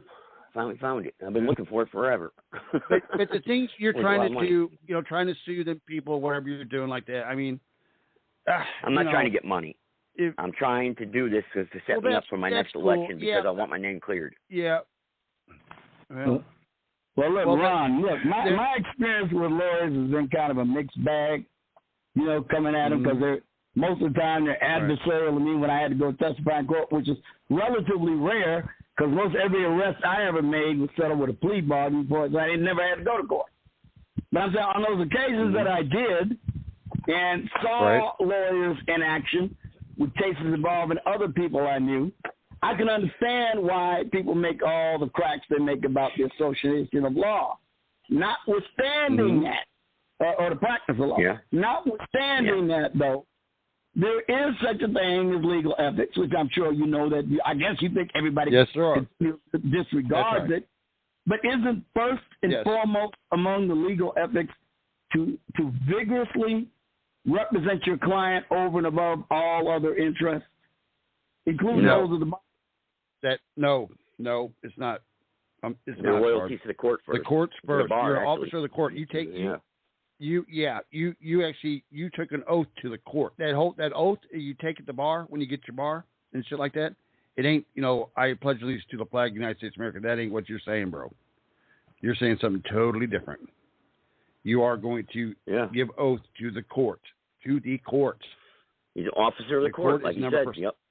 Like I said before, I think I explained this story before about my insurance ticket I got one time years ago. When I pissed the judge off. I got put in handcuffs. I was looking at contempt of court, and I was a complete smartass to the judge through the whole process. But I was legally right, and there's nothing he could do about it. He hated it. He hated it bad, and he knew me. The guy actually knows me. Outside of court, we're the best fucking friends ever want to be. Inside court, we're mortal fucking enemies, okay? But the simple fact is I demanded a motion hearing. Demanded it. I didn't ask for it because you understand something. I'm the public. I'm the boss. He is the servant. He is the slave. And that's what I told him. Yeah, supposed to be. He asked me, he goes, who do you think you are coming to run in my courtroom? I said, I'm not. I said, aren't you a public servant? He said, yes, I am. I said, well, the public is yes, you are. So I said, doesn't that make me the master and you the slave? It's just a different type of wording. That's all. he admitted, yes, you're right. He didn't want to. I can see by his blood pressure going up his face, turning red. But, then he got me try to get me for contempt of court, and I objected. I'm not trying to contempt his court at all. I'm simply stating fact. And that's all it is. And then as the motion hearing went on, like I said, I filed a bunch of motions. The first motions are questions. The first one was to the judge. Who do you work for? I work for the people of the state of Missouri. Thank you for the record. Second one, to the prosecuting attorney. Who do you work for? I work for the people of the state of Missouri. Thank you for the record. Okay. Now, number 3, the Constitution has 3 elements to be a crime: victim, damage, or fraud. Who was the victim? What was the damage? Or what was the fraud? Well, they couldn't answer that question. I said, well, the state of Missouri would technically be the victim because it's versus me. The state of Missouri versus me, right? So that makes the state of Missouri the victim, right? Okay, so there we go. Yeah. That's cool. So I said, for the record. The next one was, will I get the Constitution of the state of Missouri, the Constitution of the United States says I have the right to a fair trial. Will I get a fair trial today in this courtroom right here in a position on the planet fucking Earth if there's a conflict of interest? The judge automatically dropped the case. I objected, wanted to discharge, and he did that, and everything was fine, done, and over. But I proved the fact that it is conflict of interest. Yeah, remember, the victim's the state, the prosecutor's state, the judge's the fucking state. And then there's me. Now, you see what you just did there, Ron? Wait a minute, Ron, you see what you just did there? You admitted that you're such a contrarian that just by being a contrarian, you observe the interests of your client over and above what the judge and the judge wanted to do. Right. So you did fulfill those ethical obligations, even in an oblique manner. You still did it. Yes, I did. Right. That's correct. Yeah. Ethics. Now, ethics is a whole different animal too in court. Ethics. I mean, even if you don't wear a fucking tie or a suit in that motherfucker, if you're a lawyer, it ain't good for you. What's a violation of ethics? Okay. What does jurisdiction in rem or quasi in rem mean? What's that mean? Well, that's jurisdiction is when you give consent or they have proof to have jurisdiction over it. They have to have a service upon them. Well, it's still same. It still falls in the same category because the thing is, what happens? People don't know this, and you can look it up yourself. Don't believe nothing I tell you. Nothing. I'm not giving you legal advice, but I'm telling you, look this shit up. When you go to court and you plead guilty, not guilty, or you file something in the courts, you automatically gave them jurisdiction over you. You gave them the consent to do whatever to you they want to do. Okay. Either way, civil, criminal, doesn't matter. Either one. How long do they have, or anybody know out there? How long do they have to answer you? If I filed a motion and it was stamped at the court, how long do they have to answer? What if they don't answer? What do I do? 30 days. Most courts is 30 days. Okay. Is there any rules that back that up? Response practice? Yeah, they got a statutory. Well, it depends on your state. Deadline. Right. You have like some states, they only have like maybe 10 days to respond. You don't give you the time to fuck around. Yep. Okay. But that's you have to respond. If you don't respond, that pretty well puts your case in null and void. You're fucked. All right. Okay. But the thing is, but in reality, like Sarge being a trooper and everything, his job was to serve and protect. He thought that's what he thought, but really he's just a revenue collector. Is all he is. He didn't know it either. It ain't his fault. And I don't blame police officers what they do. They think they're doing the right thing and don't realize that every time they turn around and do something. Now, unless you kill somebody, rape somebody, or hurt a child, you fucking should be shot and killed. That's my personal opinion. Yeah. You know what I mean? I don't care about fuck. Fuck court. Fuck court. Fuck it. String that motherfucker up. Well, I got to admit, Ron. Now we got a country. I got to admit, Ron. I'm more and more coming increasingly to start to believe that cops are in a lot of cases revenue collectors for the state. Yeah. Although, look, I don't take it to the extreme that a lot of folks do. But it's a whole lot of shit they do they shouldn't be doing. Ain't no two ways about it. And we need to start electing politicians who will rein all of that crap in. Yeah, but they don't. The money's there. Don't fuck with the money, man. Don't fuck with our scam. We got it going. It's too good. It's too good, and we'll keep on going. But the thing about the policemen, troopers, whoever, they don't know this. They don't know what they're really doing. They don't have a clue. I mean, they can be smart as fuck, but fail to realize they think they're doing something that straight from How does it correct somebody by taking their money away from them to fucking stop doing it? Well, one thing would tell you, you don't want to do it so you don't lose money. It always comes down to money. And even the sad part, and the saddest part of it all people don't realize, is they lock you up in jail. and they make money off you from the federal government by being there. The federal government pays us to house you in them jails. Why do you think they pop up all these private prisons and shit? Fuck, that's a moneymaker. You never have a vacancy. And they make these corporations levy for laws to lock more motherfuckers up. Lock them up, lock them up, lock them up, lock them up. Then we turn around and use the motherfuckers we got locked up as a slave to have them manufacture shit for us. For JCPenney, Sears, and whoever else. Walmart. You know what I mean? Yeah. And they do that too. That's crazy. Yeah. They do. But so, you know, going down the road. So how do we down the fix road, this? Well, when you're driving down the highway and you see all street signs, you know, this exit here to go to McDonald's or food here and, you know, whatever, you know, the JCT to whatever, blah, blah, blah, blah, blah, blah. Speed limit 65, speed limit 60. You know where all that shit comes from? Prisons. All that signage comes from prisons. That is not made by no companies. That's made in a prison. Yeah, you don't know what you're talking about. I don't have to. What are you talking about? When I filled out my forms, I'm pro se because I don't have an attorney. I'm automatically pro se. So what are you talking about? I don't have to. Well, I'm not entering. There's no briefs filed when you file your complaint. Oh, pro se is Latin. What are you talking about? What do you mean? What does she mean then? What is she saying? You never enter your pro se status? What are you talking about? What are you talking about, Cat? I never entered my pro se status. Yeah. Pro se is you know, you're doing your own thing. You're defending yourself or your own attorney. Well, I filed a motion for a form of papyrus. Obviously, I'm trying to waive all fees because I'm representing myself. So obviously, that establishes the fact that I'm representing myself right then and there. So right. First off, I'm going to tell you right now, they do not like that. They do not like that, Joseph.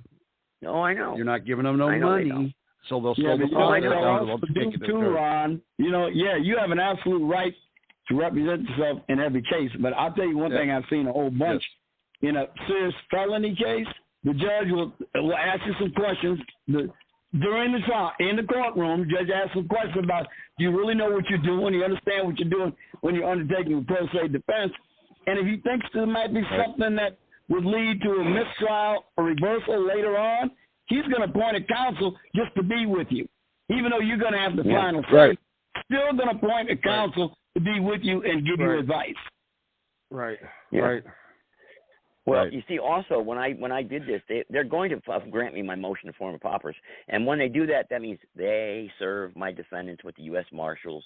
And once that happens, wham! I'll be starting then that's when I start hitting them with the case. That's when I pull out the knowledge books. Because, you know, then I'm going to do what interrogatories, you know, discovery, you know, and because they're going to file a motion to dismiss right away off the bat. The ADL is. The big time group like that, they're going to file a motion to dismiss or a motion for summary judgment right off the bat. And I've already got my opposing motion ready to go if they want to try it. So, you know, I mean. Well, you can't do that opposing motion until you know what they come up with. I know. I know what they're going to say. I already know what they're going to say. What is the case over? What is the case? It's a civil case, federal civil case? It's violating my federal civil rights, first of all, because they, obstructing my right to run for office, by blocking me from getting on the ballot. And then it's libel and slander, calling me a neo-Nazi. And then after the election board ruled in my favor, they went back again to the press and said it all again. And, you know, so I mean, all the articles about me on the internet is clearly slander. With this guy Wiley, he went on a radio show telling me I'm an anti-government conspiracy. They disagree with the election board's decision. This guy's a Nazi. He's a conspiracy theorist. He shouldn't be allowed on the ballot. So they disrespect the State Board of Elections decision afterwards, even. And they're supposed to be a fellow. They violate their own party rules by doing that. The Republican Party rules, by the way, which I'll get into later. Mm-hmm. You know, I mean, I'm a fellow Republican. They can't be doing that. You know, I mean, what the hell's wrong with them? Joe, did they try to argue that being a Nazi is a disqualifier from being on the ballot? Yeah, yes, that too. Since when is a valid case to keep somebody on the ballot? They let communists and Marxists and Democratic socialists and Satanists on the ballot. Yeah. Well, Nazism is a cult. It's a religion. You know that? A lot of people don't know that either. Nazism is a fucking cult. It's a cult. So again, I'd like to know: did they try to argue that was that in and of itself was a disqualifier to be on the ballot. Yeah, but they can't. I know they can't. You have the right. You have the right to religion. You have the right. Yeah. It don't matter. Or political affiliation. I know. Well, but that's, other than that, which might you anyway. be a direct incitement to treason. Yep. And then he gloated about it. He gloated after I lost the election. Good riddance to neo-Nazi Joe Gibson. What? You know, again, they have. I've never been to a National Socialist foundation rally. Does he have to prove that? Well, I mean, I seen that ad for you with that group of people with your show and you on and all that shit. And no, that's what not they're basing saying. on. Well, okay. No, they're not basing it on that. They're basing it on a telegram. The ADL wrote an article 2 years ago. They said that somebody on a telegram channel claimed to be a member of the National Socialist Movement, saying one of our members is running for North Carolina House of Representatives, Joe Gibson. We support him. He's got our support. That's what they said, and they took a screenshot of that and wrote an article on that. So I'm not, you know, so they're basing it on a screenshot that I'm a member of the National Socialist Movement, which I'm not. Right. You know? They can win this. They can win it though. It's an easy one to win it because they. Why? What is it called? Well, because so Ron, if I take your name, Ron, right now, and I take a screenshot. Hang on, Ron. If right now on this podcast show I say, I post in the chat room, Ron, like just say hypothetically, I'm a group right now. I'm Black Panther. I'm the National, whatever. I'm a group, and I say Ron is one of our members. Everybody, we need to support him. Okay, and then he's running for office in such and such a state, and they take a screenshot of that, and that, isn't that defamation of character? You're not a member of my group. No, it's not. No, it ain't defamation on the person accusing you. It's a defamation on the person that wrote it in the first place. Well, yeah, okay. He goes back to okay. not the person that put ADL. it out there. The ADL wrote it. Yeah. Well, you're saying the person that posted it? You're right, not ADL. Right, ADL was a second carrier of that. They're just going by what they've seen. And you can do that, you know. Well, wait a minute now. They're a reporter. They're a publishing company. They got to have responsibility with that, you know. And I asked them to retract it too, and they didn't. Well, but but if they got it from somebody else, though, Joseph. That's what I'm telling you. Somebody else said that you were this neo-Nazi or the fuck you are. Somebody else did it. They reprinted it. Okay, you got to go for the original writer. Okay, remember that kid that was but not saying they're free and clear. Labeled a racist on all the news stations. Remember that kid that was protesting the Indians? Right. And they called him a racist. They're not technically in the clear. He won a lot of money, even though they were the second party to publish this. Okay, you see what I mean? The thing is, they didn't do their research. They found something and they fucking ran with it. That's what they did. Exactly. You know? It's going to be weak. It's going to be weak. You know, but because that's not the original writer. That's the problem, you know. And but the people with the election board used it though to try to get me removed off the ballot. How could they do that? Like Sarge was saying. Well, that goes goes to them then. It doesn't go to them of the writing of it, but so the ADL by might making get a judgment dismissed. off of that. So the ADL might get dismissed, but the other two won't. Because the other right. You're going for the wrong people. Right. You need to go for the original writer that stated that, and then you need to go for the election board for stating it also. Because when the election board did it, it's like they're just saying out of the blue, well, you're a fucking Nazi.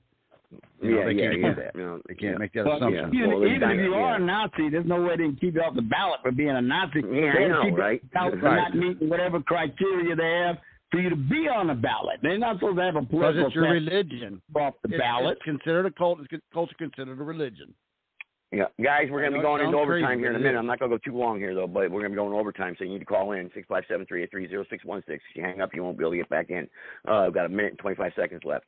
But they also, like I said, you know, they used that, the election board, you're right, and then, of course, they used my criminal past, which was supposed to be expunged, so that's a whole other issue I'm going to get into, which I know for a fact my record was expunged. They did a Nexus Lexus background check on me, which is not even a valid background check, you know. They said I was charged, I had a charge against me from 1986. I was 13 years old at that time. So obviously I was not in jail when I was 13 years old. and if they did, that's juvenile anyway, you know? I just seen a case in Texas, 10-year-old kid got fucking popped for fucking having a gun a purple gun, and he had dementia or dyslexia or whatever the fuck he had. He didn't understand shit right. He's a special needs kid. Anyway, it was in his pencil box, and some kids turned him in. He got busted as a felony. Charged against that 10-year-old kid. Ain't that a bitch? Now, if he was 9, it would have never happened. I didn't know another there was one, too, they said I was convicted of union. robbery in the first degree. I didn't know there was any state in the union where you could charge a 10-year-old and have an infancy protection statute. 9. 10 years old is a cutoff line for Texas. In Texas, 10 you're now you're charged as a juvenile. But at 10 years old, you can be charged as an adult? No, not as an adult. He's still a juvenile. But at the age of 9, they can't prosecute on age 9. 9 and under, they cannot prosecute you. I thought it was 18. I thought it was 18, though. Well, that's charged. 17 is charged as an adult. Circumstances, man. They can do it. But circumstance, really? Right? Circumstance, the case was a bad murder case and like that. You'd be charged as adult at 12. Yeah. Wow. Yeah. I didn't know now that. I've heard of. Yeah, I've heard of 12. Wow, because I know that youthful offender. I remember in Connecticut it was called youthful offender, YO. Oh, man, we had a 9-year-old hitman in Chicago we were looking for named Yummy Sandifer. He took out 3 people. And the ball gangster set him up to be their hitman, and he took out 3 people. And the cops were closing in on this kid, and the BGD took him out and did him in so he wouldn't talk. 9-year-old hitman. Yeah. Yummy Sandifer, look it up. Jeez, we live in a dirty world, man. We live in a dirty fucking world. We sure do. And the problem is we have so many fucking laws. We're choked to death in laws. I'm choked to death. There's so many fucking laws. It's pathetic, man. It's over 1 million statutes. You don't know which way you're going. About earlier. Look, bottom line is this, guys. Right. Bottom line is this. We're not obeying the Constitution with Kamala Harris not even being a natural-born citizen, number one. So if we're going to ignore the Constitution and we're not going to follow the law, what are we doing here? What are we even, like, why are we going to pick and choose what we obey? You know, law is the law. Like Bianchi says, everything else is, like, throw it out the window. We're not going to obey the Constitution. Well, the Constitution's just a menu, man. You decide which part of it you want to obey and which one you don't. Yeah. Right now with Kamala Harris, it's a menu. We don't like that natural-born citizen provision.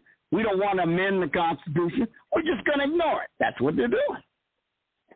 And your Social Security number, guys. Privacy Act. I read that in the beginning of the show. Social Security number. Not allowed to use your Social Security number. They can't refuse your service. They can't refuse your bank account. They can't refuse you cable TV because you won't give them your Social Security number. It's a $1,000 fine. But nobody uses it. You know about that stuff, Ron? Yeah. Oh, yeah. Absolutely. Yeah, I mean, you know, don't nobody uses it. Don't citizens have the right to demand the enforcement of the U.S. Constitution? I would think so. Your lips to God's ears. But it's got to go through 40,000 fucking hearings first. Sure. And then they got to decide whether or not you got standing. Yeah. So we wouldn't have standing bringing this issue up about her being a natural-born citizen. Then, basically. We'd have to go to the state election board and go from there. Well, right? yeah, we are natural-born citizens ourselves. I don't know, man. I just don't think it's going anywhere, Bianchi. We're all doing this. You sent in your paperwork. I'm doing it, and they're ignoring me. Yeah, they're ignoring me. We called the media live on this podcast show. Remember, Sarge? They all hung up on me. No, they didn't want to talk about it. Well, look, most people at that level don't even understand the issue anyway. They'll give you some answer they've heard somewhere else before. If you're born in the United States and you don't have to go through a naturalization process, you're a natural-born citizen. But that is the standard answer you will get. It's not true, but that's what we're stuck with right now. That is probably the common understanding for most people. Well, look, man, the bottom line is this. We need to, I believe in my country and the republic. I want to fight for my rights and everybody else's rights. I know that most of the people on this podcast show call in do too, regardless of our differences and whatnot. But, I mean, we don't want to see our country go to hell. I mean, come on. I mean, that's where it's going. I mean, this is serious stuff, man. War is hell. I mean, people want to see their mothers, their grandparents, starve and electricity go out, and they see this country ripped apart. Look at Aurora, Colorado. That's some serious stuff going on right now. Apartment complexes that could spread like wildfire from city to city. Yeah, coming soon. Like the riots Remember the riots, L.A. riots, how it spread? Remember that? Yeah. You know? Yeah. I mean, this is serious the stuff, cops man. decided to withdraw. That's how it spread. The cops said, oh, the hell with this. It's not. You heard a supervisor literally say, let's get out of here. It's not worth it. And they abandoned the corner, and everything spread out from the corner of Florence and Normandy. That's the flashpoint. And everything just spread out from there because the police abandoned that intersection. We got videos of white girls getting beat up by black guys on the internet. I mean, what the hell's going on out there in this country? You know, because she got a Trump shirt on. Well, it's when you should start shooting back. But it's two things that's of urgent importance. Of course, the Second Amendment was always. We need to definitely push back on any attempts to deny us of that particular liberty. And I don't think we're doing Lorianne talked about last night. Yep. I know. I mean, everybody should be wearing their damn pistol. They should wear their pistol. That sends a message. But now you got this damn thing with Kamala Harris, and that there has just about threw a lug wrench in the whole gist of things. Yeah. You know, and again, this labeling people names, Nazis and stuff, is dangerous stuff, ruining people's character. You know, the content of their character by labeling them Nazis, racist, or molesters, or rapists, or whatever you want to call people. It's slander. It's a dangerous thing, man. People need to stop the gossiping crap. You know, stick to the issues and the facts. I know. They not gonna stop. Well, I don't know. So I guess we could do the closing thoughts here to everything. You guys want to wrap it up? We can start doing, have your say here at the end, and we'll wrap it up. Anybody else want to press 1 and talk real quick? We can. If not, we'll start getting ready to wrap it up, and then I'll play my controversial closing. No, I am, but anyway. Let's see. Lorianne, you still there? You want to say something here at the end? No, have your final say, maybe? Hey there. I might do a special show on Thursday, debating whether or not I'm going to do that. Thursday the 5th, that's the 3-year anniversary of when I started my show. So I might do a special show on Thursday, but other than that, for sure, on Sunday, provided that the Blog Talk Radio gods are still in my favor. So that's about it. All right. Bianca, anything here? Inspire the troops out there? Well, I heard some other bad information. They said that a high percentage of the jobs that's advertised out there that people coming out of school writing resumes for and stuff like that, they're what's called ghost jobs. I guess Lorianne could probably explain that better than me, but that is terrible. Oh, ghost guns you're talking about. No, not ghost guns. Yeah, ghost jobs. Yeah, the job ads out there that, are supposed to be for a job and you apply for them, but they don't actually hire anybody for them, and they're just collecting all of your information. Yeah, ghost jobs. Mm-hmm. What's up with that then? I must have missed that when you were talking about that. What's up? What is that? Can you educate me real quick on that? I mean, I don't know nothing about that. First I've ever heard. You look in the one ads, they got we need help and hiring, and you apply. You got some people that's filling out 1,000 resumes and don't get no callbacks. It's because the job, although it was advertised, it really did not exist. And then what are they doing? They're trying to get our personal information, maybe? Huh. Man, I don't know, Joe. First I've ever heard sell it. Information. Ron, you want to say anything here? You want to say anything at the end here, man? I know we kind of laid into you there a little bit. Yeah, I'm gonna speak about Lorianne here real quick. Lorianne, I know I'm a jack off, honey, and I'm sorry for being one, but I hope you give me forgiveness for my ignorance of being a complete retard that I am. But I'll never change. Well, that's fair. So that's fair. I just want to let you know I'm never going to change. I'm still going to be the crazy fucking retard you've known in the beginning. So that'll never change. Unless some fucking miracle comes. Maybe a miracle, but it's slim chance. Anyway. Well, I can't speak for her. Well, But you yeah, don't apologize and then say, "But I'm not going to do anything else about it." You know, that's a pretty half-assed apology. Yeah, that's not sincere. It is a half-assed. Oh, you know, you could say, "You know what? I'm sorry for talking shit about you." You know, and it wasn't really justified. You know, if you actually realize that you were just falling right in line, talking shit about me out of nowhere when I never said a fucking damn thing about you ever. It was undeserved. It was unjustified. Really? And if you're going to continue to do it, then no, your apology is nothing but bullshit, and it's not accepted. Okay, well, we got that understood. I'm cool then. Thank you. All right. Sarge, take us out here. Well, Joe, you know, if they got to keep you off the ballot for being a Nazi, I'm trying to understand why they want to keep people off the ballot for being communists. They killed 100 million people in the 20th century or created policies that definitely led to the death of 100 million people in the 20th century. Nazis didn't come close to that. So I'm trying to understand what it is, the selectiveness about the various forms of evil that they want to stop. Seems to me like they got a pretty big blind spot when it comes to the biggest killers of all. If you ask me, these Democrats create the kind of policies that lead to Jonestown.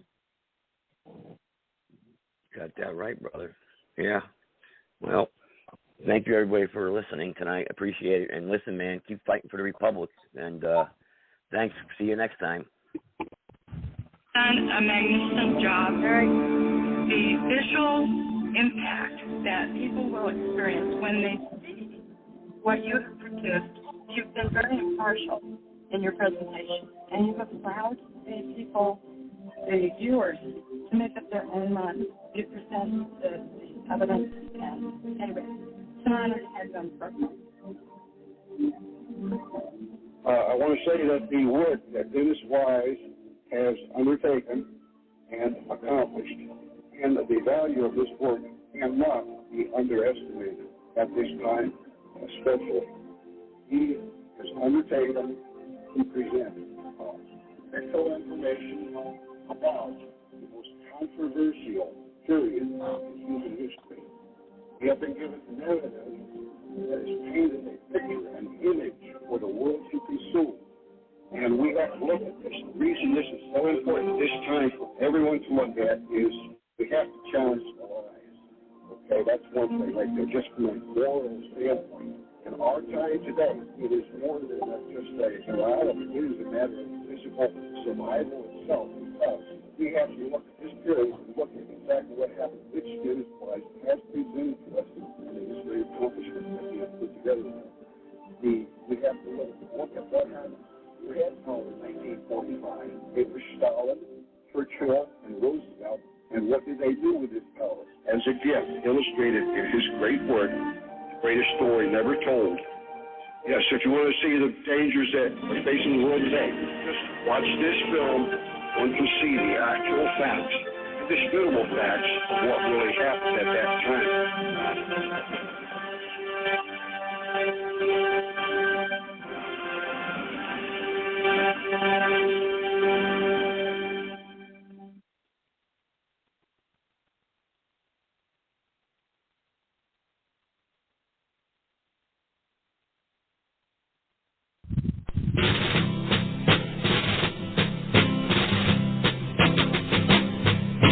Fighting soldiers from the sky, fearless men who jump and die, men who mean. From time to time, we've been tempted to believe that society has become too complex to be managed by self-rule, that government by an elite group is superior to government for, by, and of the people. We are a nation that has a government, not the other way around. And this makes us special among the nations of the earth. Our government has no power except that granted it by the people. It is made up of men and women who raise our food, patrol our streets, man our mines and factories, teach our children, keep our homes, and heal us when we're sick. professionals, industrialists, shopkeepers, clerks, cabbies, and truck drivers. They are, in short, we the people. Their patriotism is quiet but deep. Their values sustain our national life. As for the enemies of freedom, those who are potential adversaries, they will be reminded that peace is the highest aspiration of the American people. We will negotiate for it, sacrifice for it. We will not surrender for it now or ever. We will maintain sufficient strength to prevail if need be, knowing that if we do so, we have the best chance of never having to use that strength. Above all, we must realize that no arsenal or no weapon in the arsenals of the world is so formidable as the will and moral courage of free men and women. It is a weapon our adversaries in today's world do not have. It is a weapon that we as Americans do have. Well, I believe we, the Americans of today, are ready to act worthy of ourselves, ready to do what must be done to ensure happiness and liberty for ourselves, our children, and our children's children. We are a nation under God, and I believe God intended for us to be free.